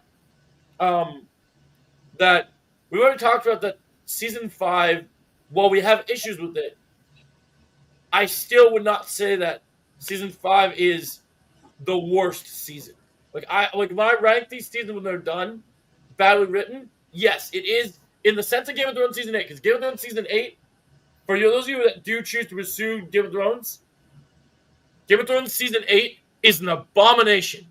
It is an abomination of, if you ever loved Game of Thrones, you watch season 1 through 6. 7 is kind of problematic too. So no, we'll say 1 through 7. 7's got better stuff, a little bit of cool stuff, because it's not quite season 8 yet. Season 8 killed that show because the writing for stuff, the stuff differing from the books. The books are bad to a degree in some aspects, but the Hey, choices. Bonsai. Hey, Melissa. The choices they make is just, they're not good. And so here, in this situation, hold up. Stranger Things season 5, Will may save his friends, and Steve is going to die, and Mike too. I don't know about Mike. I don't think Yeah, I don't- Mike's dying. but you're- No, Nah. Mike's not If dying. Mike dies, he has no impact because they've done nothing with him this Okay, season. Joe, I have a Joe, I'm gonna be honest. Can I be honest with you real quick? Yes. I don't think Stranger Things season 5 is the worst season. I still think it's season 2, me personally. I still think season 2 is the worst. I agree. I know Like- Jake would say season 3, since Jake's the season 3. I love. Listen, I grew on season 3 a lot, actually. like I know. I just think it's funny because people are clowning on Jake Jake- on his hatred for season 3. Jake's like, I had enough of season 3. Why is it? They were dogging on him, man. Like they were so like, "What's your problem with season 3?" Like they're dogging on him. Like it's Man. crazy. No, but like it's like we look at this situation. So I'm glad you made the point. Mike will save his friend. No, not Mike. You owe season 3 an apology. Damn. Shots fired. Boom, boom, crazy. No, I'm good. I think I good. gave season 3, Joe. I think I I'm gave also season how's your night 3. going? I think I gave season 3 an 8.4 out of 10. If I can remember. Oh yeah. Because in the leaked footage, I may have seen crew members, but not Mike. Mike is there. He's there. I saw him on Yeah. on the top of the radio tower. He's there. With Hi, me. Melissa. How you doing? Good. I'm doing Good to good. see you. I It's tried good to hear. calling you. I tried calling you earlier today. I had to but- charge my phone. I was napping earlier, and then I got a big phone call from one of my other friends, and he decided to have a 3-hour conversation with me. I'm like, today's been one of those days. I get home from work at like 11:30. I take a nap, and then people are trying to bother me. I'm like, I want to make videos. I have a lot of videos to make. Gonna drop some stuff. But when I get off this stream, I'll definitely be finally dropping my full. Because yesterday, Melissa, I was getting roasted on my YouTube short because, once again, shocker on the internet, I'm going viral because people don't like that I have a different opinion on the internet than them, and that I'm real about my feelings. So what? It's your Yeah, opinion. Joe. Like Yeah. I Your opinion. You're Joe, entitled you to know your what's so opinion and funny, how you Joe? feel. I'm sorry if I don't glaze the Duff Brothers. I'm sorry if I don't Right. need popcorn buckets sent to me Hold from on, the Joe. Duff Joe, let me Brothers say to something to you treat real the quick. Duff Brothers like they're gods and overlords in this world. Joe, Right. let me say something real quick to you, okay? Yeah. I know. Listen, okay. I know people glaze, like you said, you glaze the Duff Brothers. I know people that glaze the big 3 in Cobra Kai. Listen, I do not love the big 3 in Cobra Kai. I know people might call me, "Oh, you're just a hater." I'm sorry. I'm gonna be honest. The writing fell off after season 4. I'm just gonna be. I feel like we all have there's all a team of writers or people like with TV shows. I don't know if there's a type of writers that I would say are attached to a project that I would glaze. If there was any that I would glaze, it would probably be the new writers that came back and wrote those Daredevil episodes in the back half. Oh of the yes. because they had other previous work that made you go, okay, because you can tell when you watch season 1 through 5 or 1 through 6, the show, even though I do like the Muse and Daredevil first fight, the show is different. When you watch those first 6 episodes, episode 6, was it episode 7? No, episode 6. Episode 6 is the one when they had the really bad Muse fight, right? Right, Yeah. Chosen? No, So- it was episode 7, I think. Okay, it's episode 7. Yeah. So, well, yeah, because it was 9 episodes. Yeah. So episode 7 was pretty bad, and it was sloppy. It was lazy because they had the whole, we're saying there was all these reports saying, oh, the show's getting a complete overhaul. But they just kept some of the stuff in there and didn't refilm everything like they planned to and tried the best they could when they should have just refilmed the entire thing, in my opinion. I would have just gone and refilmed everything. Take the extra time, refilm it, because that show deserved a perfect first season. But for whatever reason, Disney and Bob Iger, we got to rush all the content out. We got to get everything done. Got to rush it out, Oh, which was a mistake. But so what I liked is with episode 8 and 9, things felt different. Yeah, thank you, Joe. It was different. bro, Joe, when I first saw episode, I'm like, bro, where was this last episode? And then, Yeah. Also, by the way, I know some people wondering why I said season 4 of Cobra Kai. I know you love season 5 of Cobra Kai, Joe, but can I be honest with you, Joe? I rewatched season 5 of Cobra Kai, actually. I'm going to be very honest, Joe. Yeah. I slowly start disliking it even more now because I Really? noticed something in season 5. What's your issue in season 5? These writers don't know how to balance the teen characters and adult characters starting season 5. They don't know how to do it.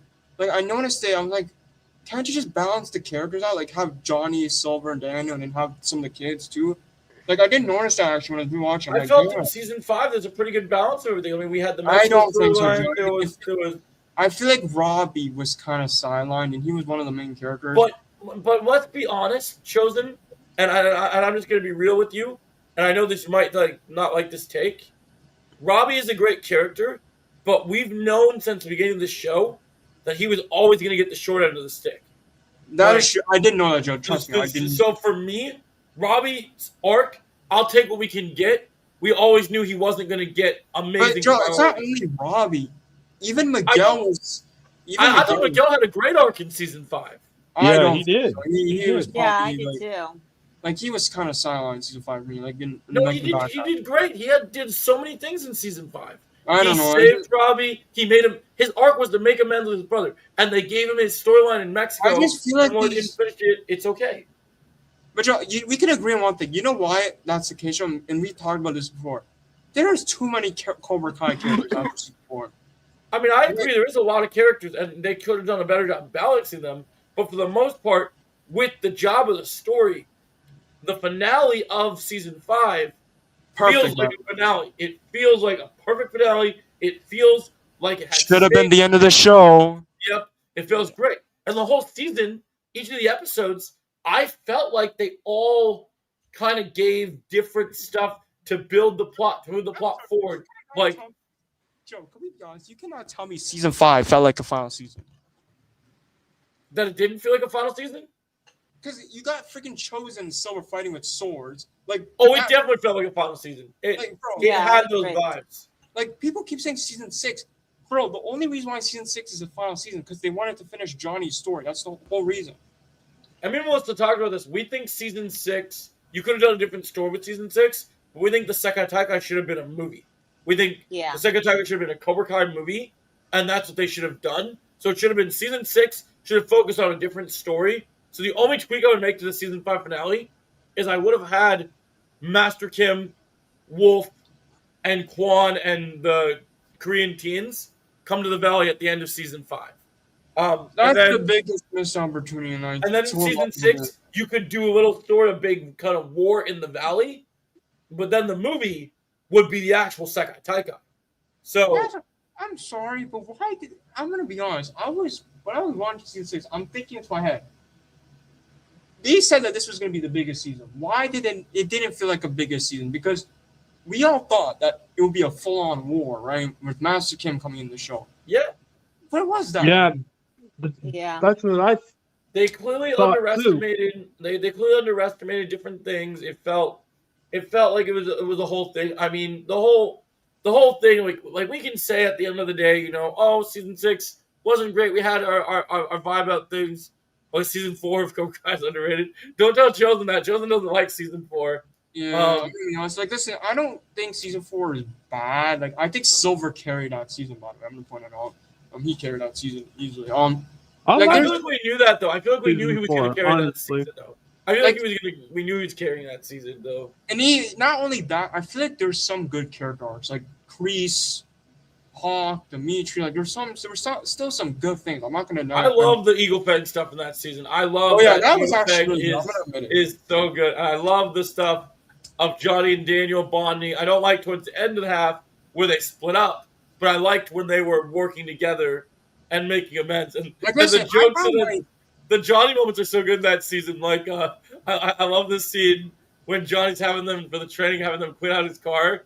And he's like, "Pretty good. If you find any change, that's." Like I said, I don't think That's season for 4 me. is bad. Like, I still enjoy what I got. You want to know what the one season that's bad for me? Season 6 is the only bad season for me. Like, that's the only season I think is bad. The other It seasons- wasn't that bad, honestly. It is in my pretty bad. I'm opinion. sorry. The I only mean, thing I think like, we could make the argument that season 2 has problems though too. I feel like yeah, you could say 2 season 2, but shows- season 6, the only thing I liked about it is the Iron Dragons. I love the Iron Dragons like so much. Like Wolf honestly carried the whole season for me. If it wasn't for him, I would have hated it more. I talked to Melissa. I really do think, and we talked about this on the phone. I'm going to share my thoughts on this, guys. I wish Iron Dragons, as a dojo, never existed, because I think what they should have done is, I think that Wolf should have come as Master Kim's aide, because Master Kim did not trust Kreese or Kim Da-un, right? He didn't trust either of them. Okay. So I think you have Wolf as like Master Kim's nephew or something, and he's there to kind of bring the hate and the hurt to the tournament, really make things feel threatening. And even though we're eventually gonna have Johnny get Cobra Kai back, it would have been poetic to see Cobra Kai go as evil as it possibly could and really get pushed to its limits, and then literally, like, imagine. Like, I know you don't like what happened with Quan, right? But imagine if Quan things still played out similar and Quan still did die. But imagine it was the fact that he went so far off the deep end that he went so full evil that things just had to happen, and he had. You to know what? step. I like that more, Joe. Yeah. Here's the thing. I like that more. You know why I like that more?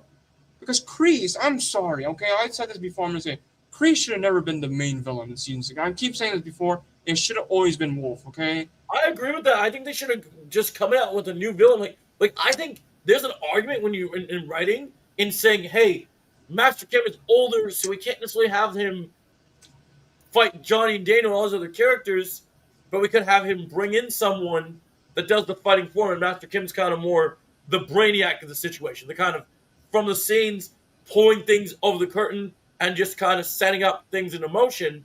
But then Wolf is causing all the damage, and as a main villain, not just coming in part 2 from the beginning of season 6, and you're breaking season 6 into part 1, part 2, and part 3.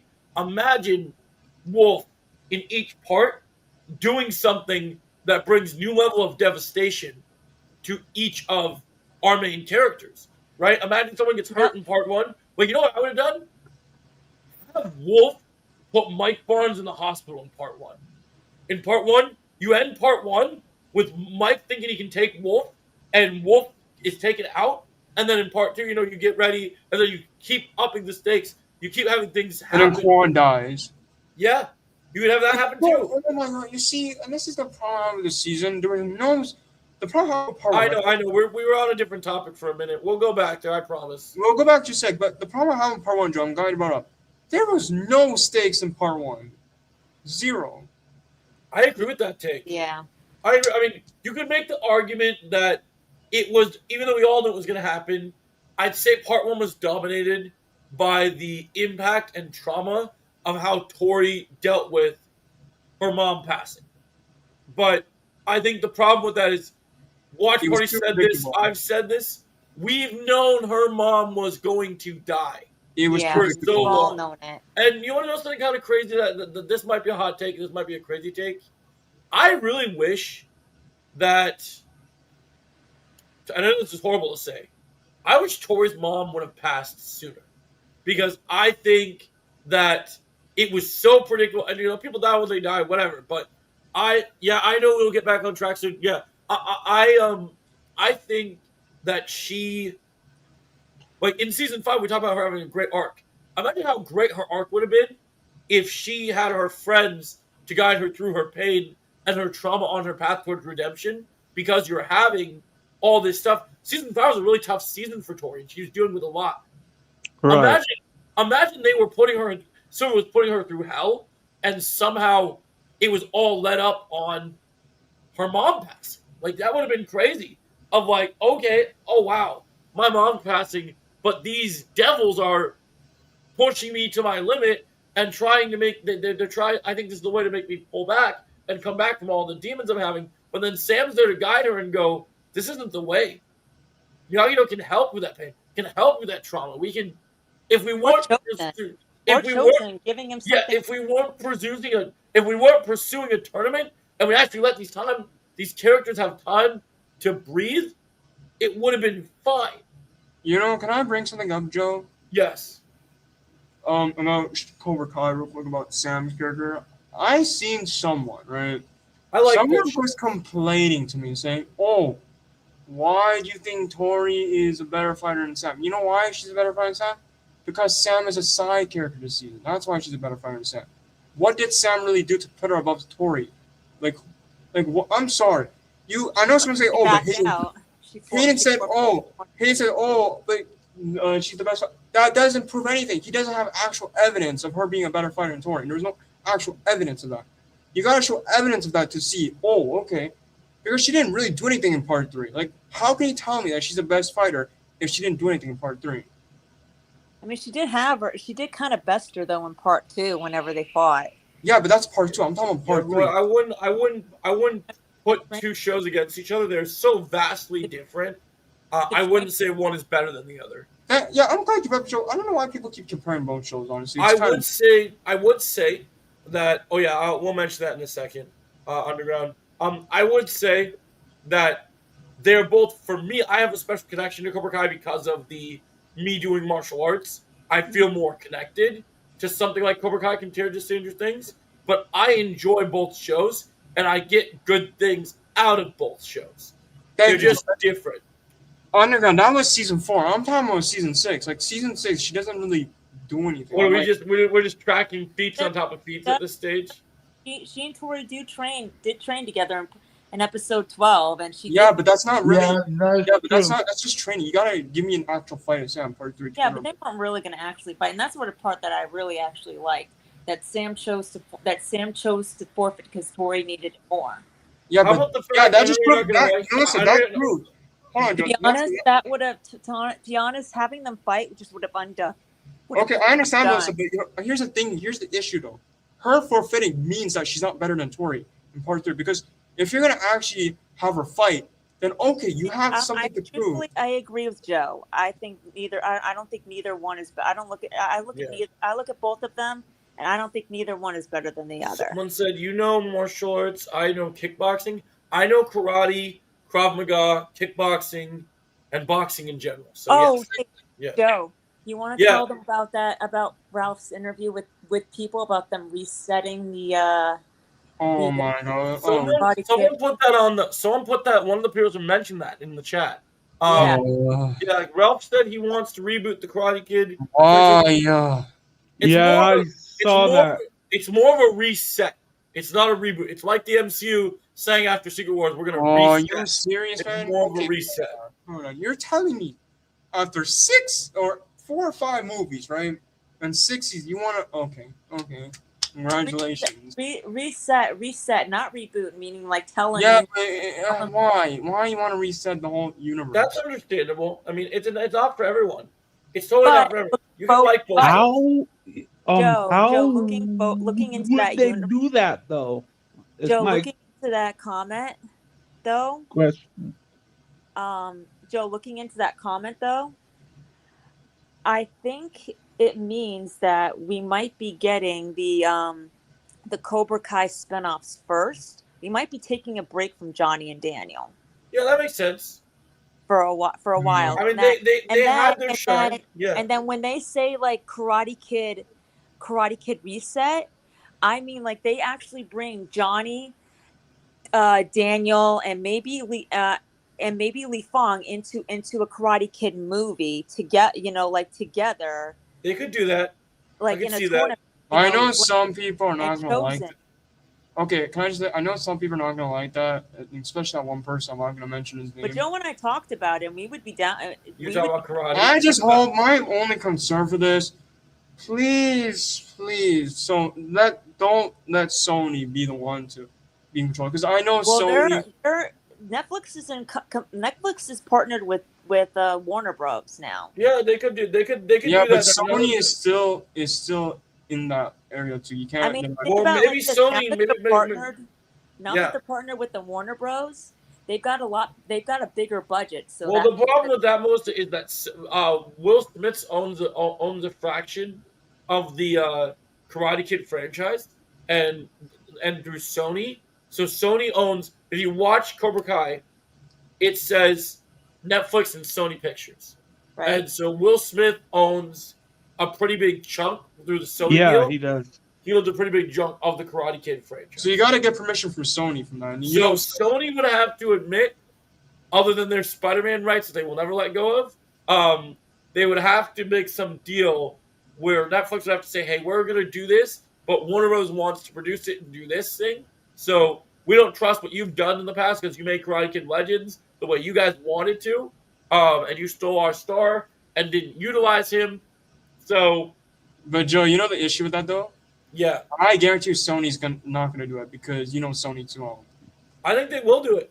Because I think Sony's like, oh no, we're gonna keep this. We want money, bro. We want money, bro. I think Sony's going to do it because here's the reason why. I think Sony's going to play ball because Sony's got a sweet deal now where they finally realize that they can't do their little Spider-Man movies by themselves now. And I think Spider-Verse 3, when it comes out, even though that's the animated department, I think Sony's going to be rolling a lot of money from that Spider-Verse movie coming out. You know what's so I funny, think- bro? About Sony, bro? It's just Yeah. so funny how Sony is like trying so hard to think that But- they're so good in their Yeah. company when they're literally But not. Joe, like, listen, like, imagine like we get in the Karate Kid reset. we get a movie where Johnny and Daniel and Chosen are masters, and we get Li Fong, and we get Oh, it could happen. Wolf. We get Sensei Wolf. We get Master Kim's son. We Yeah. get we get Pretty that. cool. I mean, wouldn't that be like awesome? It would You be know awesome, what? and a movie would have a higher budget, so you could do a lot. Okay, more. can I say one good thing Yeah. about this? If they're gonna do this, can they please forget about everything about season 6? Like, just remove that whole thing and pretend that never happened. Because, yeah, no, I'm good. Well, I mean, they can't really necessarily do that. Yeah, because let's just whether or pretend that not season it's 6 part never of it. happened, and Miguel never won the Sekai Teka, and Robbie never got his leg snapped. Well, no, Yeah. you can't really do that because, like it or not, it is part of the Cobra Kai. Well, I'm gonna That'd ignore be the fact. I'm cool. gonna That'd pretend be the true. fact that it never Let me happened. chew on What? it. I'll be right back. I gotta grab another drink. I'll be right back. 1 second. I'm gonna Yeah. pretend that never No, that's happened. cool. I'm gonna pretend that never happened. I'm just gonna ignore the fact that season 6 was never a thing, and we get this whole reset, and these characters come back, and yeah, it's cool. Okay. Oh, and we can get Laura in it too. Yeah, you can at this point. Yeah, put Laura in there. At this point, even put Stingray in this too. Like honestly, every character, like even the homeless lady. Like But Like, Right. I think this is a movie that we're not going to get for a while because I think we're going to get the Cobra Kai spin-offs first. I think we're going to take a break from Johnny and Daniel for a little while. Going by you what could at this point do a freaking movie about what's her name? I forgot her name completely, but yeah. Joe, because I was saying, Joe, I think we're going to take a break from Johnny and Daniel for a little Yeah, while. yeah, The Cobra yeah. Kai There's spin-offs. another character I want them to take a break from too, including those two. Guess what that character is? Who? Miguel. Please take a break from that character. Put in that list too, because I'm getting sick of tired of Miguel. Looking at his I face. mean, there'll be some new stories in the future. They can balance out different characters. like There'll be I'm other sorry, stories. I'm gonna be honest. Miguel already had so much in season 6. He was the main character in season 6. You don't need to do any more with him. You could do Robbie, Sam, Kenny, Devin, like those characters I'm fine I mean, with. and now that they've partnered with the Warner Bros, they have a bigger budget. We could actually get filming locations where we're actually for a Miyagi show. We're actually in Okinawa, or like for Chosen show In Korea? in South Korea. Yeah. And also we can get a bigger like arena if Robbie and Tori goes to more tournaments. Yeah, that's too like with Yo, Rob- that'd be so fucking awesome. You see, now that I'm sorry made me to say, happy that'd be because awesome. that was the biggest thing I didn't like about Sekai Teka. It was way too small. So I'll be okay with that, honestly, at this point. And that's the only spin-off I really care about at this point, was Robbie and Tori, because damn, they deserve a better arena. Because what was that Yes, Sekai Teka arena? absolutely. Yeah, I mean and that too. Like I would love to see like you could have it similar like the Sekai Teka, but even like bigger, where in the top place is like a big like place where the audience can watch. Like that's what I would have done. Yeah, I mean, hey Joe, yeah, will you be available to talk tomorrow? Because I really would like to talk to you. yeah. I think tomorrow I will be. Today just kind of got away from me. Yeah, no worries.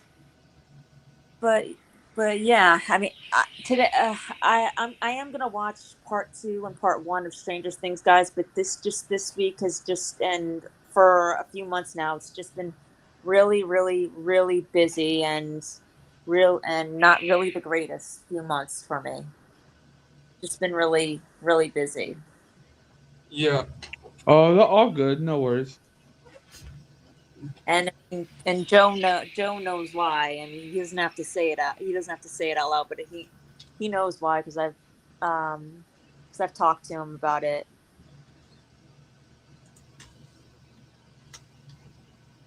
Yeah, that's interesting.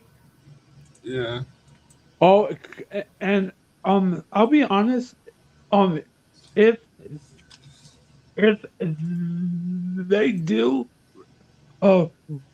reset the whole franchise, it'll be a little bit weird and confusing. You know, That is a good point, actually. Not thinking about I mean, I was gonna say like, Ralph did say something about like when he said resetting it, he meant like organically or something. I can't exactly remember exactly what he said. But I put the link to the people's to that interview with what he said. Yeah. I'm gonna Um, send this to. yeah. Hold on. Hold on, somebody,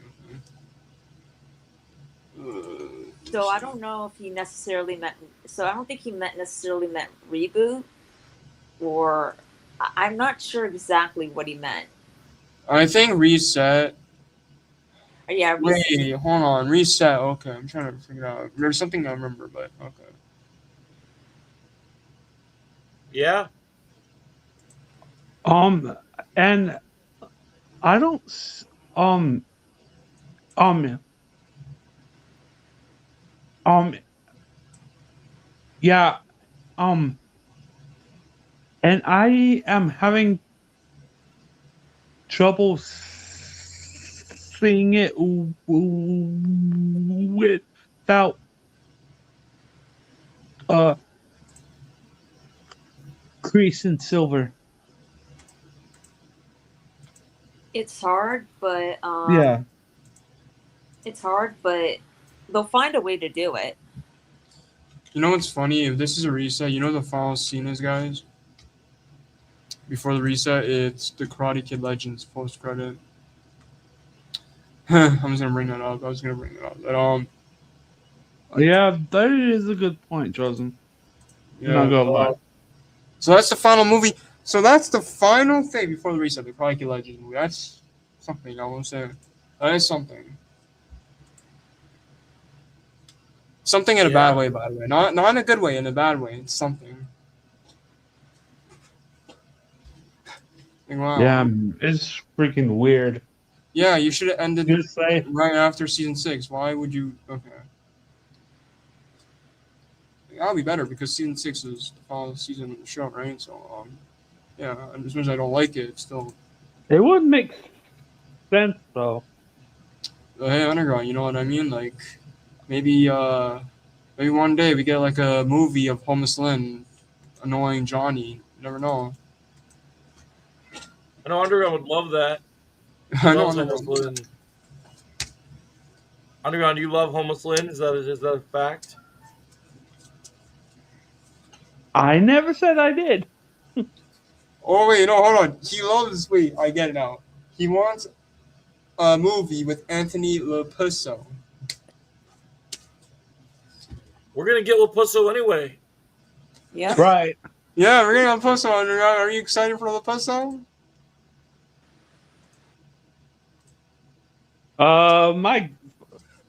I guess. I mean, shit.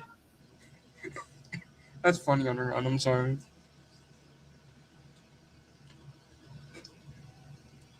Oh dang, Underground, you're not gonna like what I just read on Twitter. What? What? Someone said Stranger Things is so much plot level that they have reached the Walking Dead levels of unbelievability. Like, dang, Wow. that's crazy. Whoa, that's Oh interesting. wow. I don't know how to take that. Yeah, I so- do agree with the plot armor thing. I wouldn't use Walking Dead, but they're talking I about don't know how how to take that. Though. mortal. They're talking about how mortal characters are able to literally like they talk about Karen being able to survive taking out the Demodogs, and then you have freaking what's his name, Lucas kicked that one Oh god, don't get me started. Like- That was funny. like it's like what, how You are know, they able to hold do on. this? Okay, okay, let's bring up the Palmer, right? You know another show has Palmer to me? Cobra Kai. You're telling me, okay, listen, bro. You're telling me Johnny could be a 3-time Sekai Takai champion. Come on, bro. Realistically, Wolf I watched a video about that, and there's actually evidence to why it happens. Like, It's so Wolf- dumb to me though because but what happens? Here's the thing, chosen that people don't understand, right? Wolf was a 3-time champion, but this happens all the time. Another example of this is, so not that this is a good example because this guy is not a champion in any sense of the word, but put Wolf in a Jake Paul scenario, right? Or Yeah. like an Andrew Tate, he got cocky. He got so confident that Johnny was a loser and that he, like Silver says, you know, when he loses his confidence, it's gonna bust him into a whole pulp. Like it's gonna mess him up. But Yeah. like, you know, I think Wolf even though Silver and him were kind of friends, I think they both believed in a man can't stand, he can't fight mentality. And I think Wolf thought that he shook Johnny in that locker room. And I'm just sad, Joe, because in part two, right? This is coming from a Wolf fan, but I'm telling you, I know that, Joe. Johnny I'm just a little. because I just wish that they would have done a little more. Like, listen, I don't mind if I still like the fight regardless because that's probably one of my favorite fights in season 6. I've said that before many times. It's definitely one of the better fights, honestly. If we can. I mean, I don't disagree with you. I don't disagree. Like, I do think there is a little bit of plot armor. Like, now it would be worse if it was a street fight that he won. I think. Oh for a yeah, no tournament- way, Johnny I Superman. think- I think for a tournament fight, I think it causes it different because there's different rules and different things. And Yeah, you pull it could off, even so- say the same thing with Miguel and Axel. Like in the street fight, Axel would. Yeah, it's. It would be a different fight. I mean, Miguel is a good street fighter, so Miguel could probably hold his own for a little bit. But I think in a street fight, the one thing that people don't talk about is how tall and how strong physically someone is plays a role in a street fight. So, And Axel, when we saw that Sakai Taka, bro, Axel was putting Miguel on the floor, bro. He was doing something. so I'm glad they got that Bronx. At least we got to see a little taste of what some of these characters are capable of in a situation where they're not restricted by the tournament rules. So yeah, it is what it is. I mean, Like, listen, I every still show focus at this on- point, Joe, every show has plot armor at this point. You know, it's like to a degree, there's some shows like well-written shows. I think you can do a good story without plot armor. When we're going back to Stranger Things, I know our audience liked that we were talking about Stranger Things. Right. I'm still not over, and I need explanation on it. I don't know if not everyone has an issue with it. I know Underground likes to tease her and call her G.I. Jane. I'm Hell sorry. yeah. I'm sorry. I G.I. do not Jane. buy Nancy. Let's go. I know that Nancy's had a gun in previous seasons before.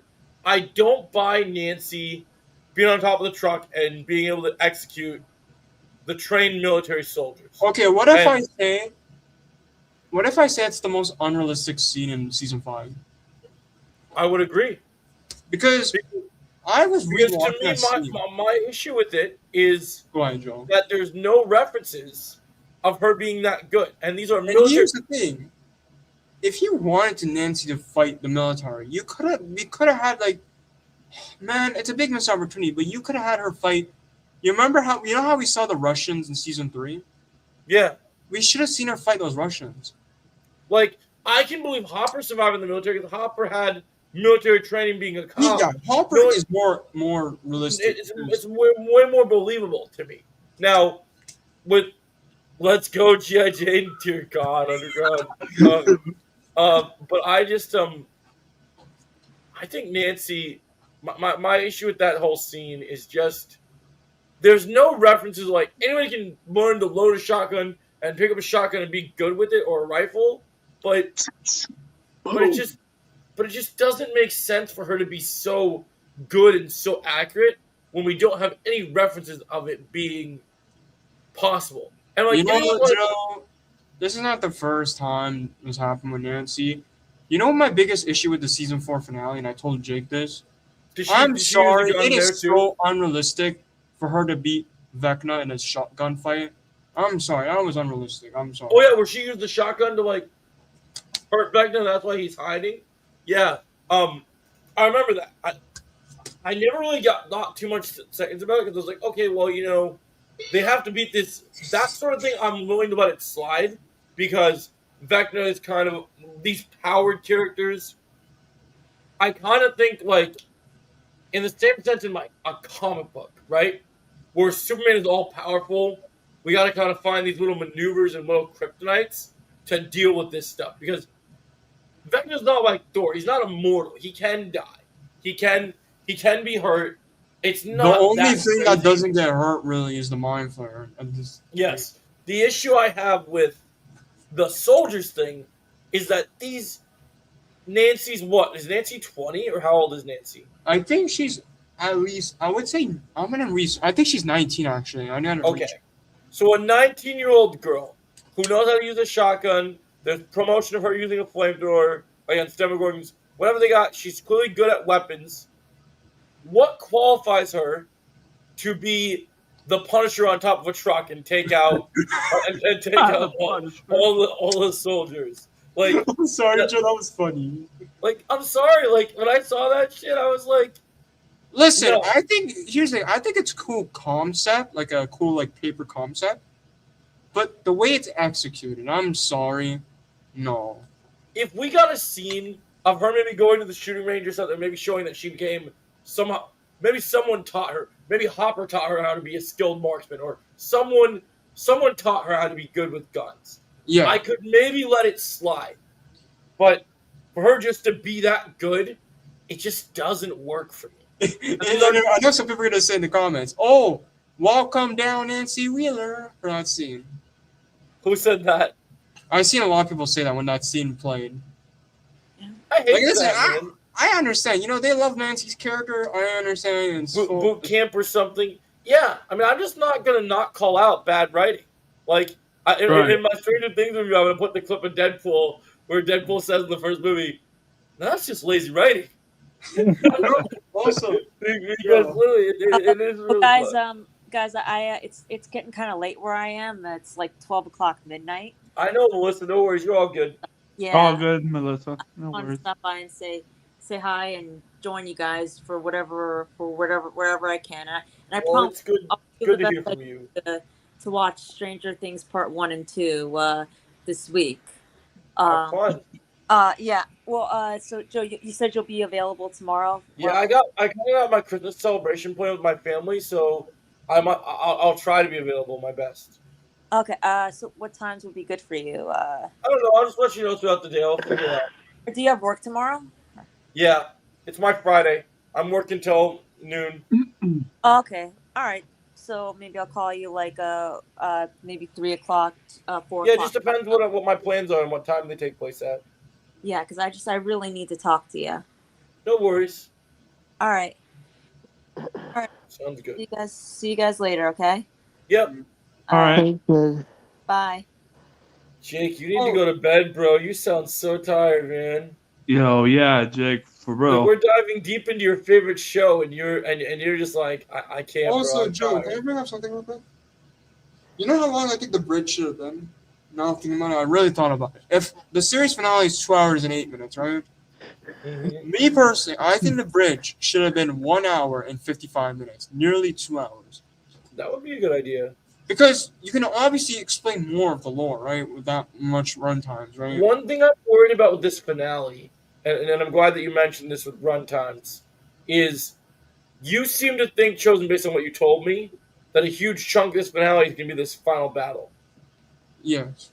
My big fear is somebody was trying to make the case that there was hints in Volume 2 of the Mind Flare, but I don't think they've done enough setup for the Mind Flare. The only time that they set up is, you know, in episode 5, Joe, when after Will got beat, Vecna basically beat Will from the mind through the mind, right?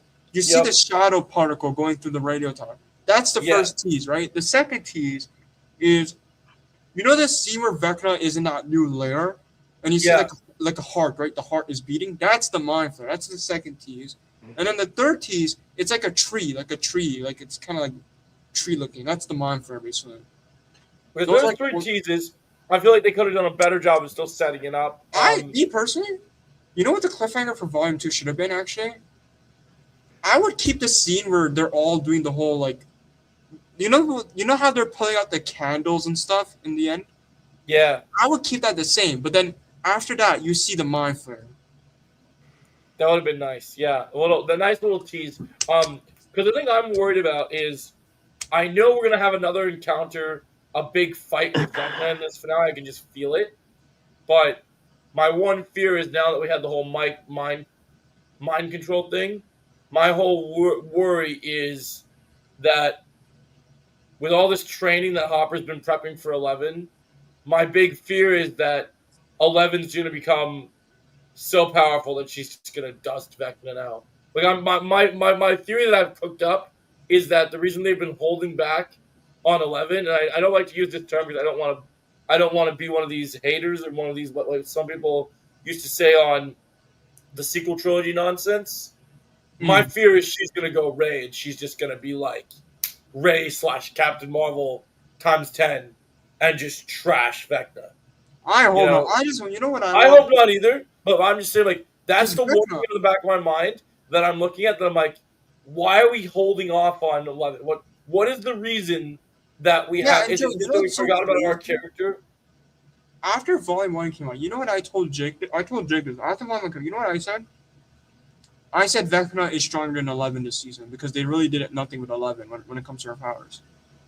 It makes no sense because when you look at this entire show, there are all these characters, but the writers seem to forget that 11 is the main focus. Like, if we don't have 11, we don't beat Vecna. And I'm glad you We brought it up, Joe. Yes. Is it just me, right, Joe, when you're watching about, or did Vecna forgot about 11 this season? He completely forgot about her. He forgot about her existence. Because last season, right, season 4, he wanted to go after her so bad.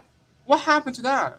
That's my fear. Yeah. See, that's my fear because the writers forgot that she's a threat to him. So my fear is that she's training What did to happen? deal with all this stuff, to deal with Dr. K. They set up Dr. K and all this other like that she wants 11 and all these different side plots, and they have. My fear is that they brought back the hated 8 character to be the traitor, and that 11's big moment is going to be facing off with this traitor. But my fear about this whole situation is that they're going to do, oh, yeah, Vecna forgot about 11, and you know, just like he seems to underestimate Will. My fear is that 11 is just going to be like, oh, you remember me? Mr. 1? What's going on, Mr. What? Oh, well, guess what? My powers have doubled since we last met. And, like, I'm sorry, Joe, that's funny. I don't know why that's funny to me. It's Like, the way it's he just- just said it. like it's just, I don't know. They got to be holding off on 11 for something. There has to be something in this finale that we don't know what's going. Like, there has to be something, bro. I'm just worried because I know the 2-hour runtime people are so psyched about it and they're so hyped up, and I get it, but Mr. What's It is cooking. Dang. You know how long Funny I think road. this? Honestly, I know you didn't agree with me, this, Joe. I think this episode should have been 2 hours and 45 minutes. You know No, why? I agree. I think it would have been fine. I think that I just think my fear is, to me, watching Volume 2 twice, I don't feel like there's enough. That I think there's too much that they have to cover. Yeah. My fear, my big fear is, I think people are hyped because they're expecting a big final battle with Vecna and the Mind Flayer, right? My big fear is based on all these episodes.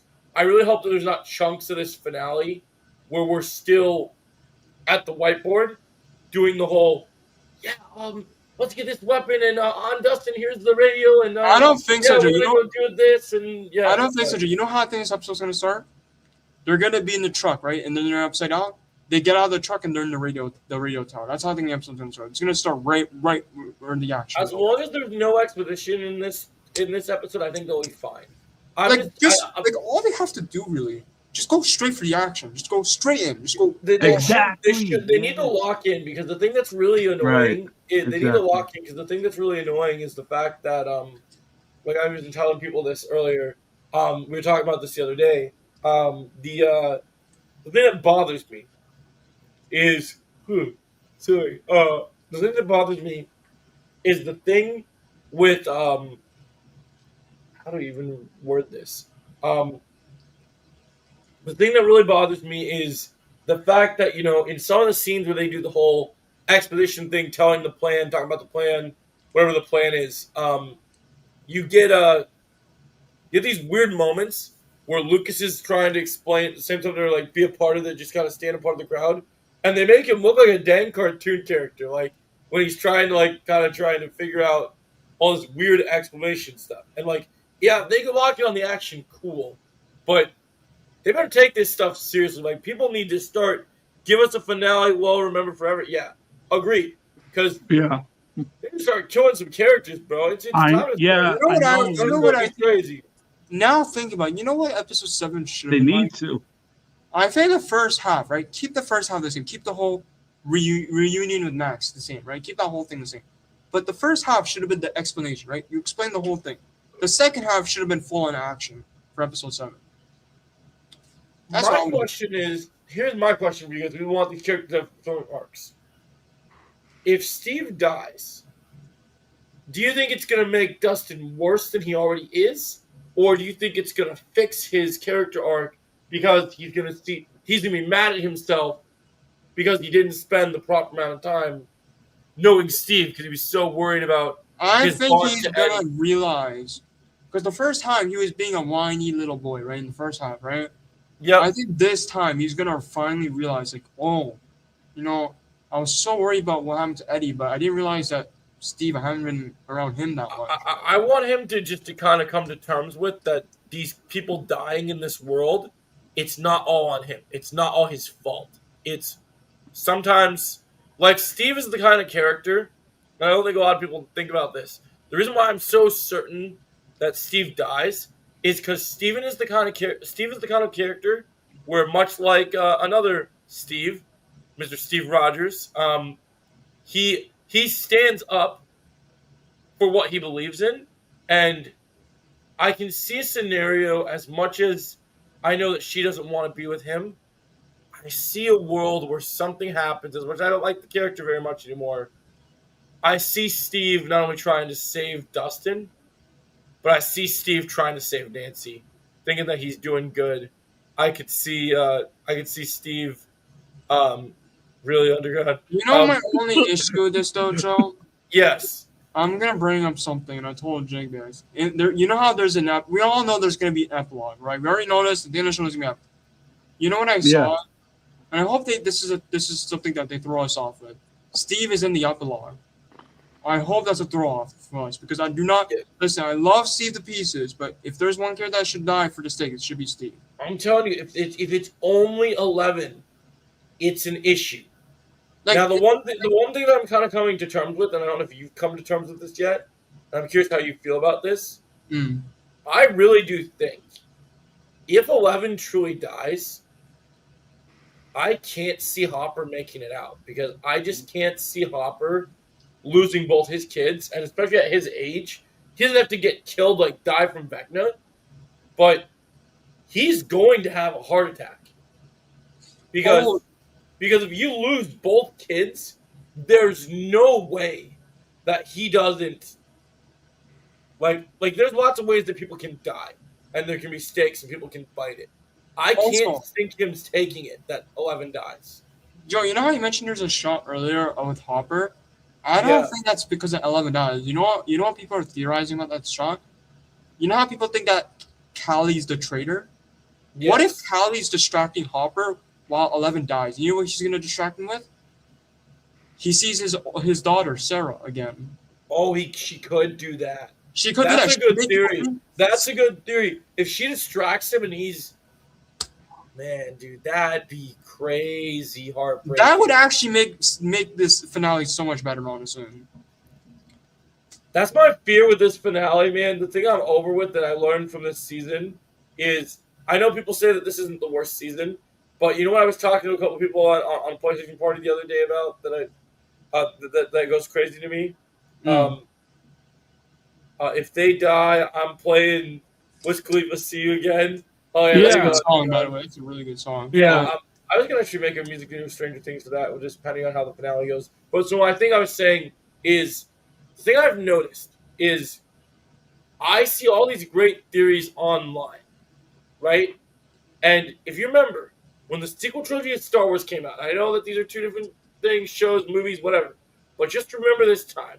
There's a magical time where in Force Awakens, people loved Force Awakens so much that you saw these crazy Snoke theories coming out, right? And all these crazy, awesome ideas. And then the movie comes out. And we all know what happened with Last Jedi. I saw theories like Luke's going to have a big battle with Snoke. Oh, Snoke's Plagueis. All these different crazy things. None of that happened. and the movie was garbage.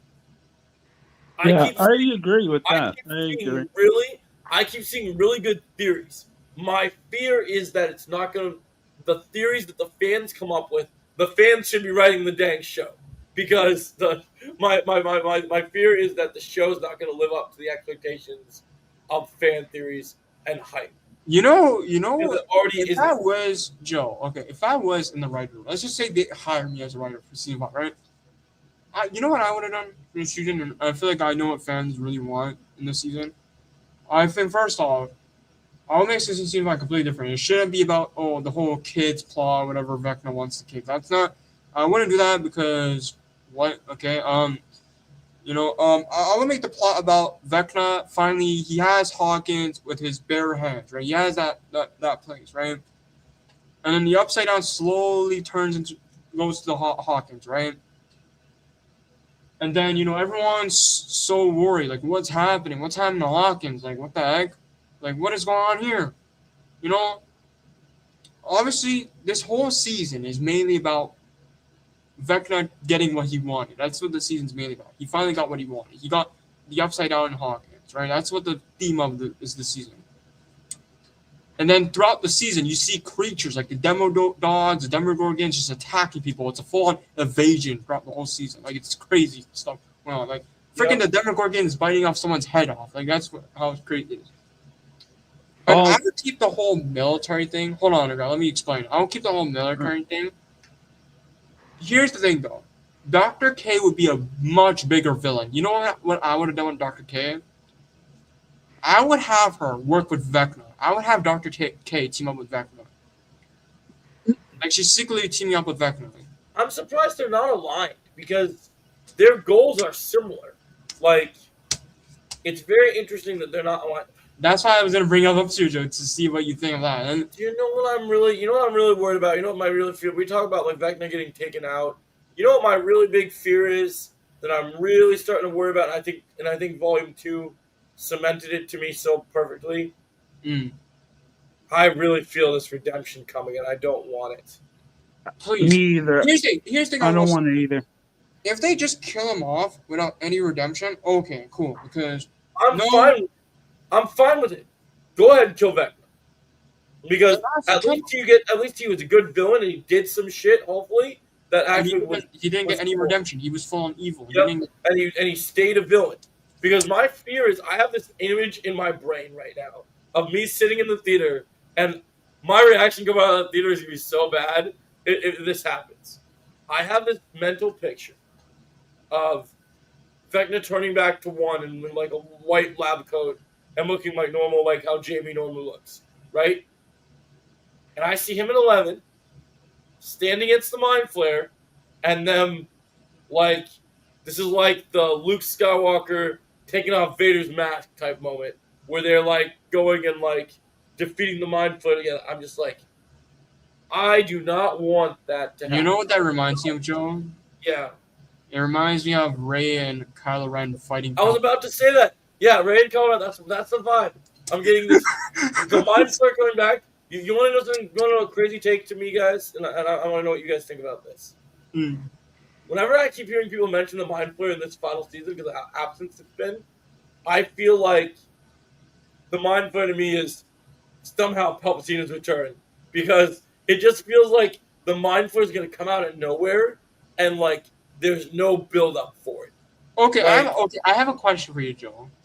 Yeah. Let's just say Vecna doesn't redeem. What if there's a huge twist where Vecna doesn't redeem, and the Mind Flayer just kills him? He just kills him like that. I'd be down for it, because then we would have a stake. The Mind Flayer would be evil and would want to take care of, because we started this shit with the Mind Flayer. It makes sense to finish it with the Mind Flayer. And I told people this. The Mind Flayer is pure evil. There is no redemption in the Mind Flayer. He's pure evil. That thing is pure evil. The way he took over Will in season 2, he's pure evil. Yeah. Don't get me, when I first saw that Underground, I was just rolling my eyes. Yeah. I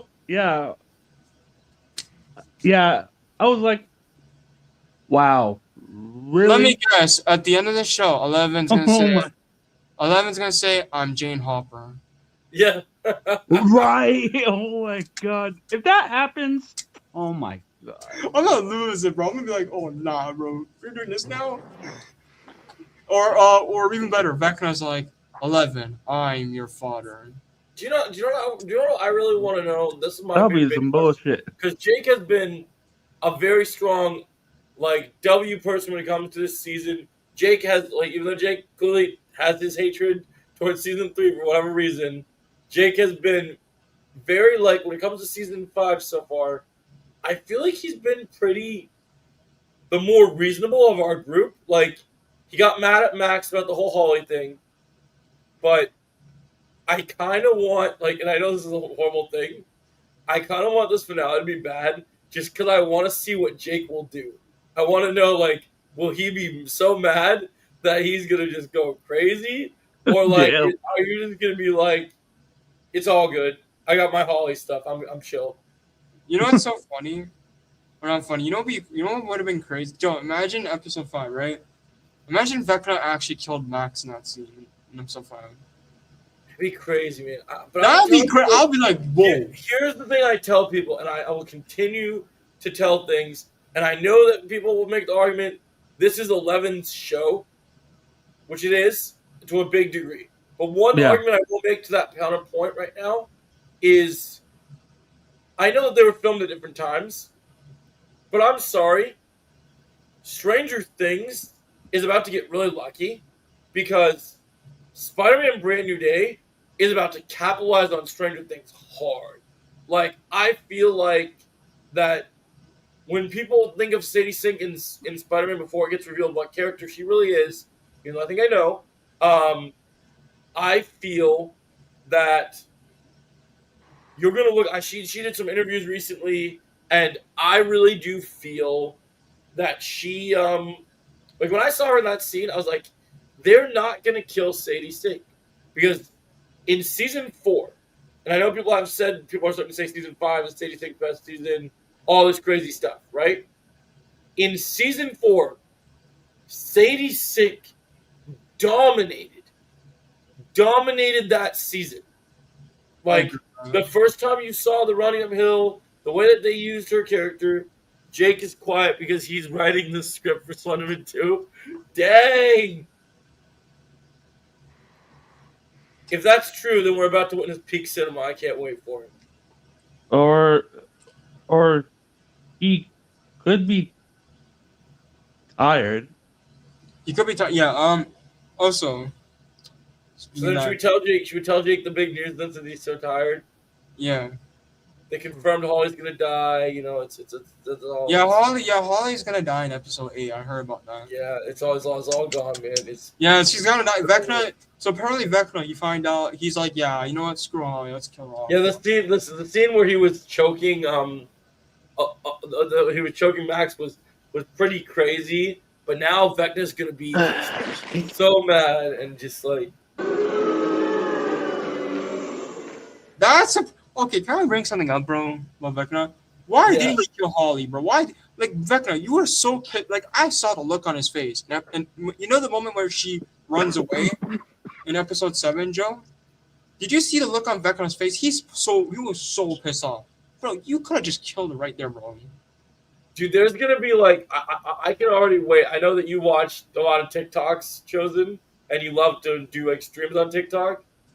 There's gonna be TikToks when this show is over about the amount of just character moments that there is literally plot armor for these characters, and it's gonna have the funniest sound effects, the funniest reels of just people being like, "How did this happen? How did this character Yeah. survive?" Like. I see it. Like it's just, Like, bro, I like, see it honestly, coming. Joe, like I said about Max, right? Let's just say Will wasn't there to save her, right? Let's just say he wasn't in control of Vecna, right? Bro, just imagine if Vecna killed Max. Imagine people's reaction to that. I feel like a lot of people would be surprised because they wouldn't expect I'm this. telling you, I knew from going into season 5. I knew from the beginning of even before we had the Sadie Sink and Spider-Man thing. I was like, okay, this character has a big fan base, and you'll piss off a lot of people you kill 11 if she actually had a good story arc. You'll piss off a lot of people if you kill Steve for sure. Because a lot of people, the thing that makes me sad is what I really want for this finale. What would make this finale peak for me, and I would sing my praise to the Duffer Brothers. I wouldn't forgive this season, but I think it would be so cold, and I would have the utmost respect for the Duffer Brothers if they had the balls to do this. I want them. They won't do it. I want them to kill, even though they said the line, it was so obvious in Volume 2, I want them to kill both Steve and Dustin.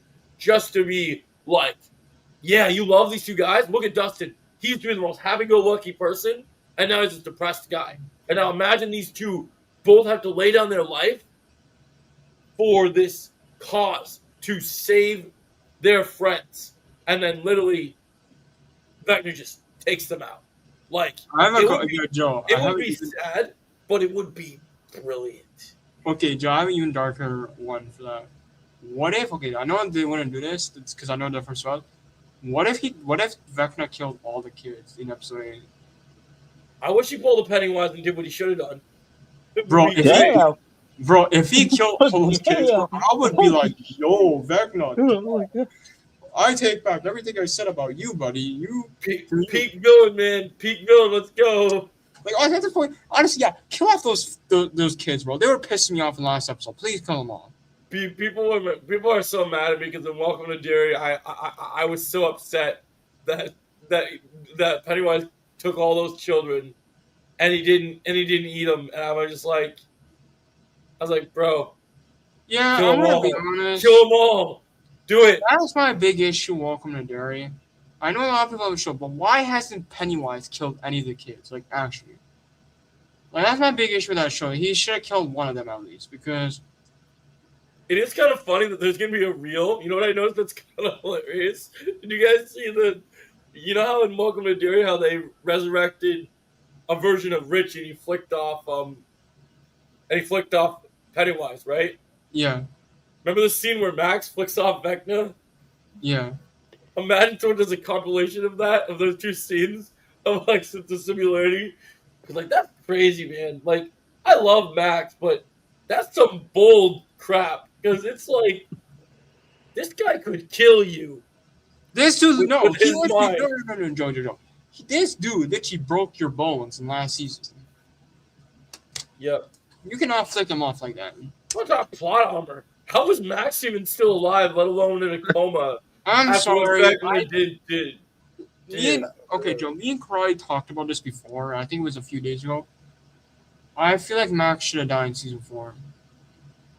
That's an interesting take. Because Jake would hate that. Yeah, he would. But I just find it so stupid how you gave us that running up that hill moment, right, in episode 4, and she survived, right? And in episode 9, she kind of died. But then in season 5, she's alive. I'm like, what is the point? What is the point of her doing that moment in season 4 and then kind of killing her off and then bring her back? I really feel like, and I know they filmed this a long time ago, I really feel like it's to capitalize on Sadie Sink. I really feel like if you look at this season, someone had to have gone, because even though, people debate the Holly stuff, they're giving Max a lot of focus this season. And I'm not going to lie, I don't know if you guys looked at this scene and said something about it. During Volume 2, I was on mute, but I kind of chuckled because I saw the scene of Max in the wheelchair, and all I thought of was, oh, dang, the Jean Grey stuff's confirmed. It's the future X-Men right here. You see all the lined up like that. And I was like, oh my God, dude. I was like, this is it. When I saw that scene, I was like, this is the X-Men, baby. This is it right here. Listen, going back to the whole Holly thing, listen, I think the actor did a good job this season. I don't have a problem. I think she had some of the better performance this season, me personally, than some of the other actors. Don't get me wrong, the other actors are cool, but this season they're not. No, but Nell Fisher, she did a really good job this season. I will give her that. There's a lot of scenes wow, okay, Nell Fisher, I see your acting. You're doing a really good job. I think me and Jake were talking about in a PlayStation party.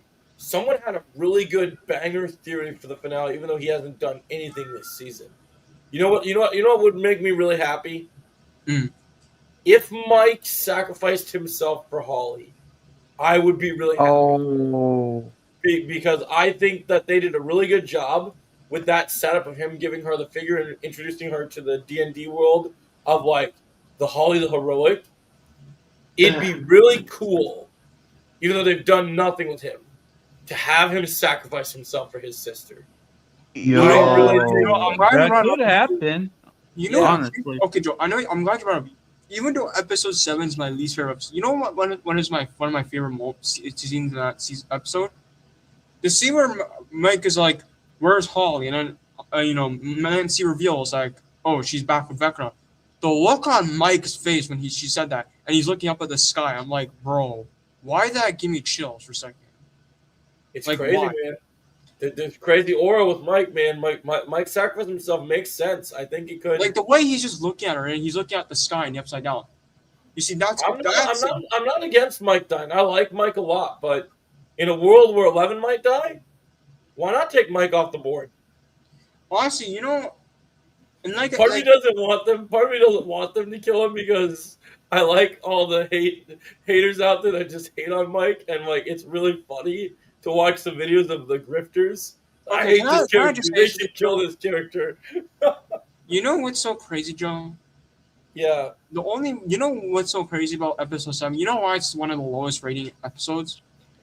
The Byler fans are reviewing bombing that episode. That's why it's the lowest. You think that's what it's like? Oh, I'm sorry, but that's Look, the dumbest reason to not I like saw people say this, and like if you want to have genuine problems with the season, we all have genuine problems. That's fine. We have had ship after ship in these shows. What is it with when did relationships become a reason to choose to rate something high or low, right? Like, you know what's crazy? I'm surprised this to happen. You know what I'm surprised isn't the lowest episode? I'm surprised the Jancy fans aren't like up in arms right now, freaking out, because there are people that love that couple. They think that Jonathan and Nancy are perfect, and if they really got proposed to, if they really got married, I feel like those people would be losing their minds in happiness. Like, here's the thing, okay? It'd be all Olicity 2.0. Let me remember all Olicity? Yeah, the whole Byler thing. Going back to that, like, bro, why is everyone surprised? We knew Byler was not going to happen. You guys were just delusional, thinking it was going to happen. It was never going to happen. Listen, that's what made me laugh when I was looking at Twitter. 90% of the comments is like, well, the coming out scenes mean we're not going to get on my ship. And I'm like, yeah? Yeah, and we knew. Yeah, like, this is an issue. We warned you it was not going to happen. There's never been any evidence of that ever being a thing. Mike likes 11. Like, listen, Joe. I want to say one thing, right? Okay? The reason why I don't like this episode is not because of Byler. You know why I don't like this episode? There's no stakes. That's why. That's a good reason right there. There's no stakes. Well, I don't like this whole season so far because there's no stakes in general. Like nothing happened. Like, how is it that in part 1 in episode 4, which I love episode 4, we're at the military base. The military are threatening. Vecna takes them out. They become an issue. What are the military doing in this season? We keep hearing them like, oh, they're going and like trying to impregnating people and doing all these different things. But like, what's the general motion of the military's occupation in Hawkins? Why are they not killing more people? Like, why are they not abducting people? Another thing, Joe. They can take her 11 anytime they want. Why don't they just go pick her up? I noticed this too, Joe. Why? And we're talking about Volume 1. Why did so much more things happen in Volume 1 than Volume 2? Like, like in episode 1, right? The crawl, right? There's a couple of things, they're just getting set up. But then by the end of the episode, you got freaking the Demogorgon going to the Wheeler house, right? And then episode 2, you got this crazy opening, right? This crazy opening. It's crazy. Episode 3, they're trying to trap a Demogorgon. Episode 3, right? Pretty cool scene. Episode 4, a full-on action fight with the Demogorgons and Vecna. Where was that? Where was that in Volume 2? I'm a neither fan. I'm a neither fan Stranger Things expert. Yeah, I'm more okay. There's only one ship I genuinely like on this show. What is it? I like Max and Lucas. It's the only genuine one. Lucas and it's the only genuine relationship. Like, that's why for me, as much as I love Max, if the only pregnant woman really, oh, that's crazy underground. I feel like if they would have done something like kill Max in season 4, it would have been crazy. Because I feel like Lucas would have been. I think Lucas would have handled this. Oh, officially Endgame, yeah, 100%. Like it would just go crazy because it's literally like the whole idea of this situation of like Lucas would be a wreck. And also, It would be a wreck. It would be well, I interesting. brought up Max. Here's the Joe. Even though episode 7 is the weakest episode, you know what was my favorite thing about the episode? When What Lucas and Max reunite in the beginning. My issue with that whole scene is that it was because of all the screw ups this season and the focus on other relationships. We waste so much time that we don't get to have a proper reunion. Like it was emotional and it had a great moment, but we waited. Like I said, we waited so long for this show to come back. They owed us a long reunion.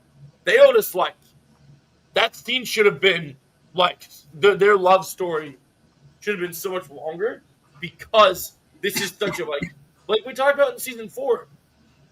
People can say what they want. They can say plot armor. They can say like we can say, oh, Max needs to die in season 4. But in this world of this show and the way that everything happens, Max surviving and Lucas seeing her out of that coma is mind blowing. So like you Yeah, said, like Max's bones are broken by Vecna. Like in all intents and purposes, she should be dead. Oh, I mean, in that episode when we saw the abducted pregnant woman lying there, passed out, I was confused about that. I think Yeah. I think Callie explained it. I think she explained like they're trying to create like more, They want more 11s. That's the like more plan. like kind of like her. Like she wants like they want more of that. Like I'll be right back, guys. I gotta run to the restroom. I'll be right back. Okay. yeah. Now in terms of Lumax, I think Lumax is best couple in the show. I think they have the perfect chemistry. Their relationship is so consistent throughout this whole show. Like even their bad times, they're so consistent. And what I love about them, and the other relationships do not have that. Like even listen, I love Joyce and Hopper, but I'm gonna be very honest, you guys. And I don't think I told Joe this. I do not like Joyce and Hopper anymore as a couple. Oh, damn. Like when we first found out that they were gonna be a thing, I thought it was gonna be something cool. I was like, okay, they're finally getting together. But then it just felt the like I said on the ground, the rocket ship goes down like that.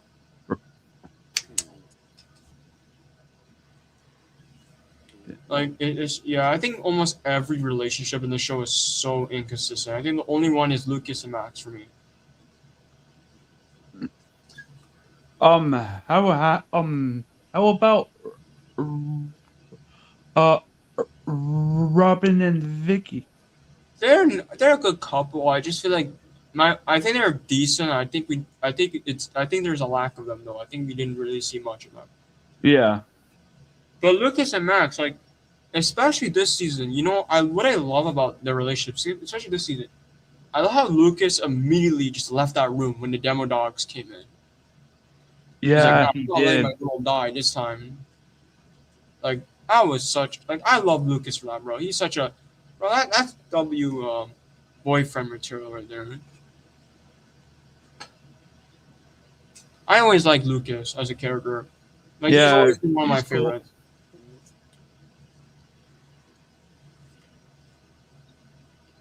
I it's just sad to me because he really didn't do much this season. I wish he did more. Yeah.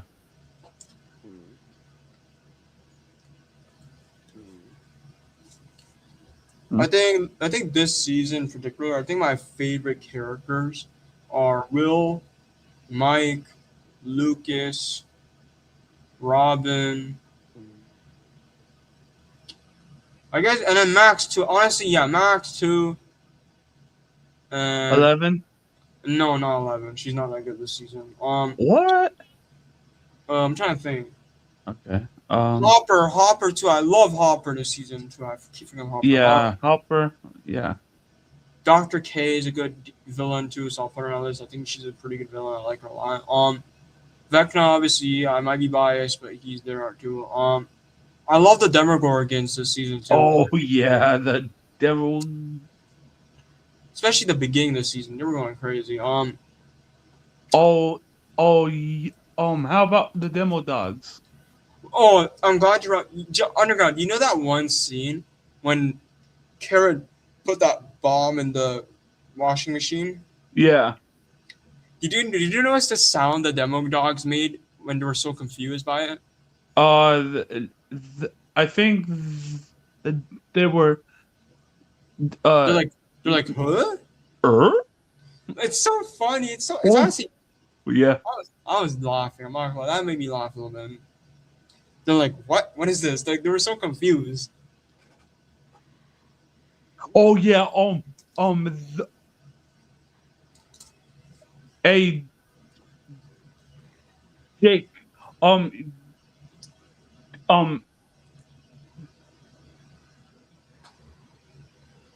Do you remember that part in the Lion King, where the hyenas were chasing Simba and Nala?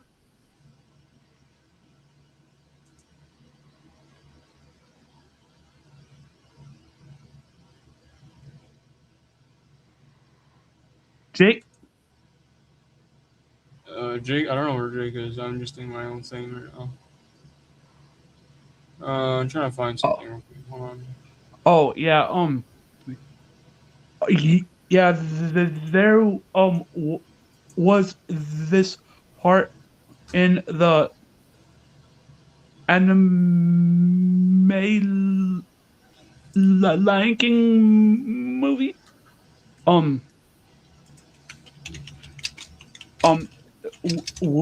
Where the hyenas were chasing Simba and Nala, and when the hyenas heard Mufasa's roar, the hyenas said, that kind of remind me of the of what the of what the demo Dogs.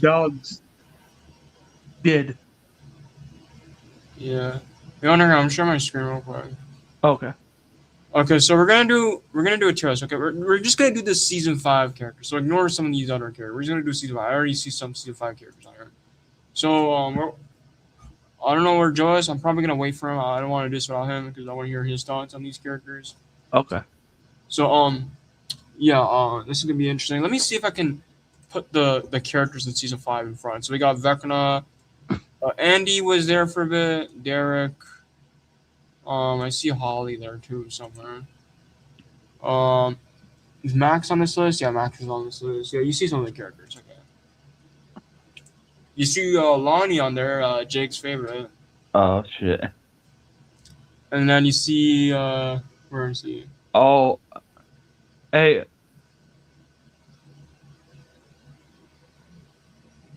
I see my profile picture. Oh yeah, I see your profile picture. Where is the other one? Yeah. Trying to find the other character on the tier list. Oh yeah, Ted Wheeler. Where is he? Let me put him in the S tier. SS tier. Oh my god. I'm joking. He's one of the. Okay, I'll do him later. We got the Mindflayer on this list. I just realized that. That creepy ass spider. Yep, the Mindflayer's back. Somehow the Mindflayer returns. We got one of my one of the most underrated characters. We got Billy. Billy. B- Billy Loomis Billy. I forgot his last name, but Billy. from 1996. Scream. Where is he, Billy? And then where is the other one? Let me put Karen next to Billy. Let me put her right next to Billy right there. Okay, there we go.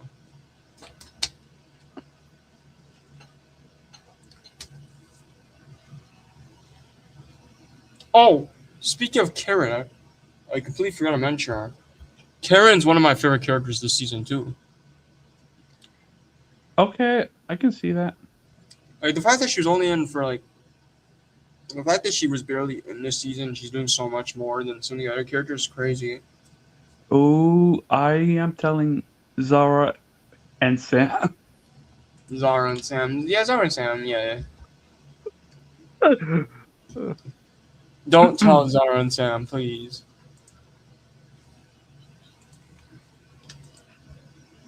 I can't make promises that I can't keep.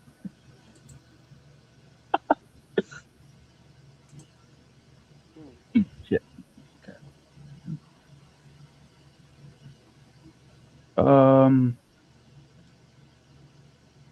Lucas' nickname is Stalker. Did you see what I wrote? I don't know what you wrote. Stranger Things expert.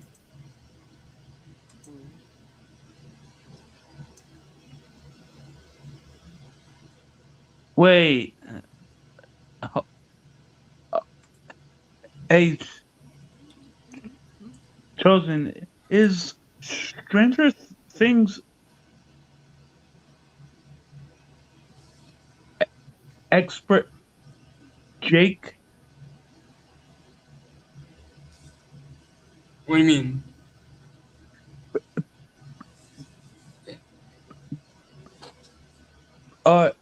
Because remember how I said Jake is the Stranger Things expert, Mm-hmm. and now all of a sudden the profile um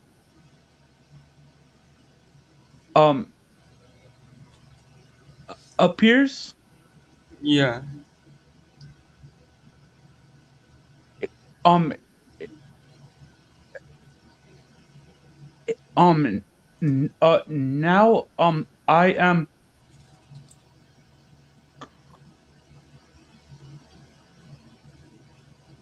questioning, is this profile Jake? I don't know. I really don't know. Maybe, maybe not. You never know, Underground. No, it's always the big surprise. Or wait, or is it you? No, it's not me. If it was me, I would have said something. I don't know. You have multiple accounts. So you got the Miguel, Sam, the Spider-Man. This goes on and on, my friend. I mean, I don't know. I mean, I actually don't really know, honestly, Underground, you know.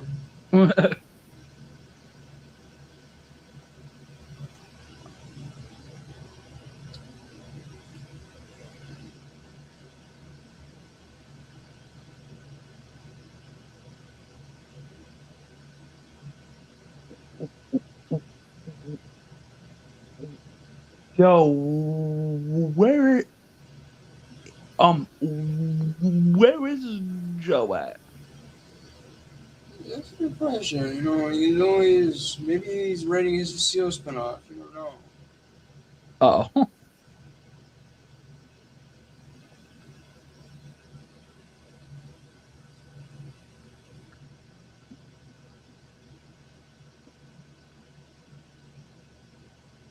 Because this live is going on now 2 hours and 15 minutes. Yep. 50 minutes. Damn.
Mm-mm. Mm-mm-mm-mm.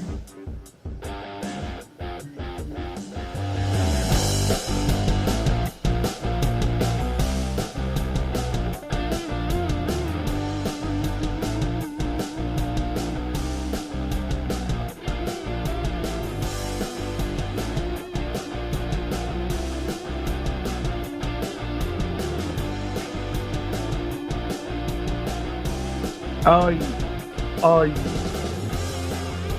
oh, oh, yeah. I thought I would make it less boring.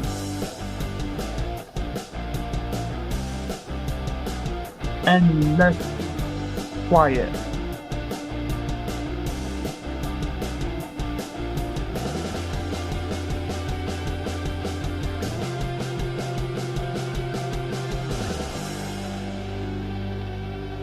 Yeah.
Alexa, set an alarm for 3:30 a.m. Yo, Joe, you're back. Joe Yeah, is I'm just getting ready to go to bed. Oh, okay. Yeah, I just got about done with the restroom. You guys have fun. I'll see you guys tomorrow. all right. All right. All right, we're gonna do this quickly. Let's see. Hold on. Where are the main? Okay, so let's start off with Derek. Okay, Derek is the first one. All right. Is there another tier list where I don't have to like? Let me see. There has to be another tier list because this thing is too crowded. Hold on. Let me see. What is this one? Okay. Let me see. Is this volume 1? Yeah. Okay. Even though it's volume 1, it doesn't matter. Okay. Murray. After volume 2, I think he's a B tier. I think we need to see. I think they didn't really do much with him this season, but he's a pretty funny character. Yeah. Joyce, I'll put her in B tier. I feel like, I'm sorry, but her character this season has not been that crazy compared to the earlier seasons. Hopper, S tier. After part 2, he became one of my favorites, especially after Yeah. part 2. Like, there's no denying the fact that Hopper is that good of a character. 11, B tier. She doesn't really do much. Like, my problem with 11's character, they sideline her. That's my problem with her character.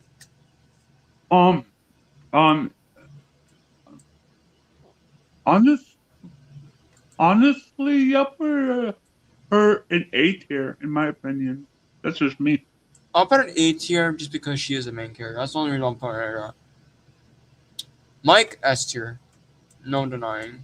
Mm-hmm. He's one of the best characters season. Dustin, after volume, after 2, I think he's, I'll say top B tier. All right. That I makes think, sense. you know what? I'll put him in A tier. I think he deserves A tier at least. I think he was less annoying in this volume 1. Lucas, S tier. I don't know what it says. He's one of my favorite characters. Will, S tier, I'll put him on the top. He's the best character this season. I know he hasn't really done much in Volume 2, but he's still the best character this season, regardless. Max, I'll put her in A tier. Actually, I'm going to put her in S tier after Volume 2. I thought about it. Okay. Nancy, I'll put her in. Okay, this is the character that in Volume 1 I liked her. Volume 2, she's terrible. I'm putting her in C tier. She's one of my least favorite characters this season. I'm good. No, thank you, I'm good. Okay, you know what? I'm being a little harsh. Okay, I gotta think about this.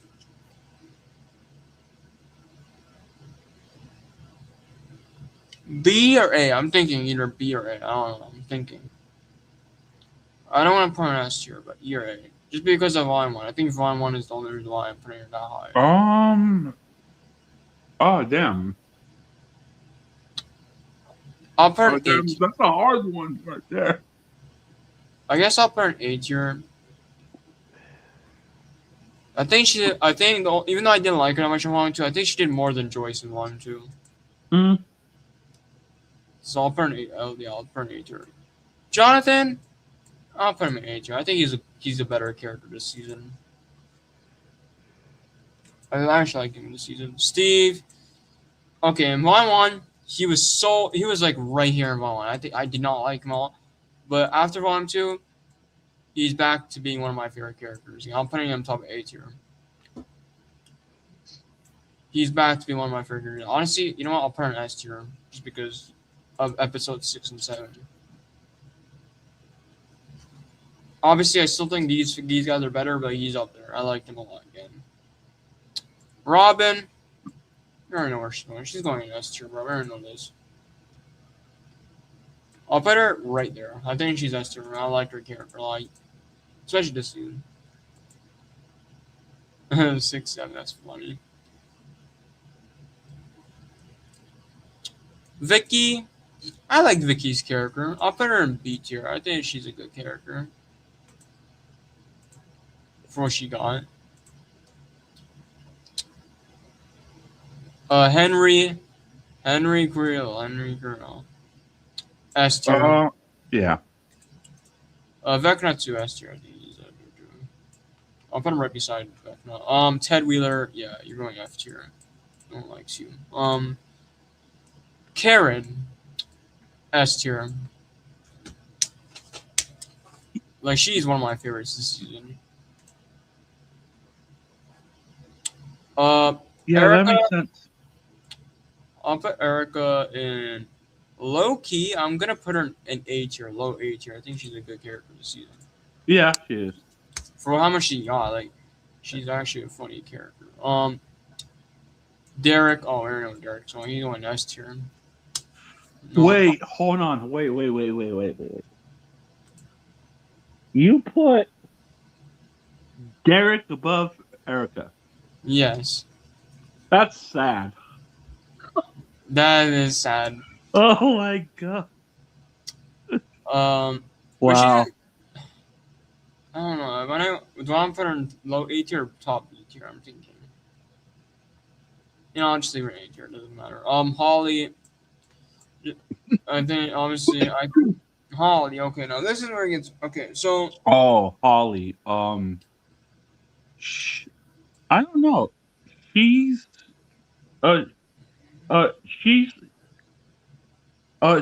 she's either A tier or S tier. I'll put her in S tier just because she did a lot more this season. Sullivan, no one likes you. Dr. K. Okay, now I like Dr. K as a villain. I think B tier. I'll put her in B tier. B tier or A tier. I'll put her in A tier. Okay, this guy is. I don't like this guy either. Callie. Okay, Callie. Callie, C tier.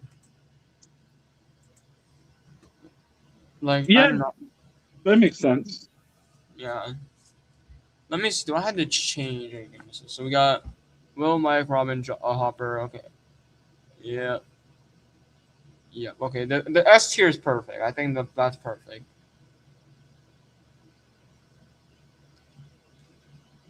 I think A tier is perfect. Yep. Yeah. B tier is perfect. Yeah. You know what? I'm gonna move Joyce in A tier. Actually, I'm gonna move her in A tier. Okay, that's good. Okay, I think we're good, right? Yeah, we're good. Yeah. Okay, I was gonna tier list. If you want to end the stream on a round, you can. All right. Yeah, I'm gonna end it here because we've been live for 3 hours, and that's Yeah. All right, I'll see you guys later.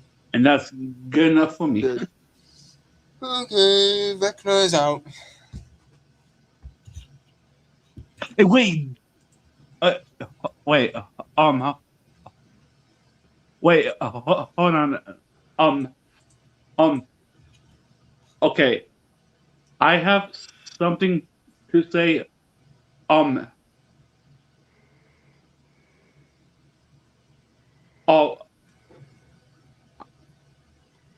Yeah. I have something to say after the podcast is over. Okay. Okay. All right.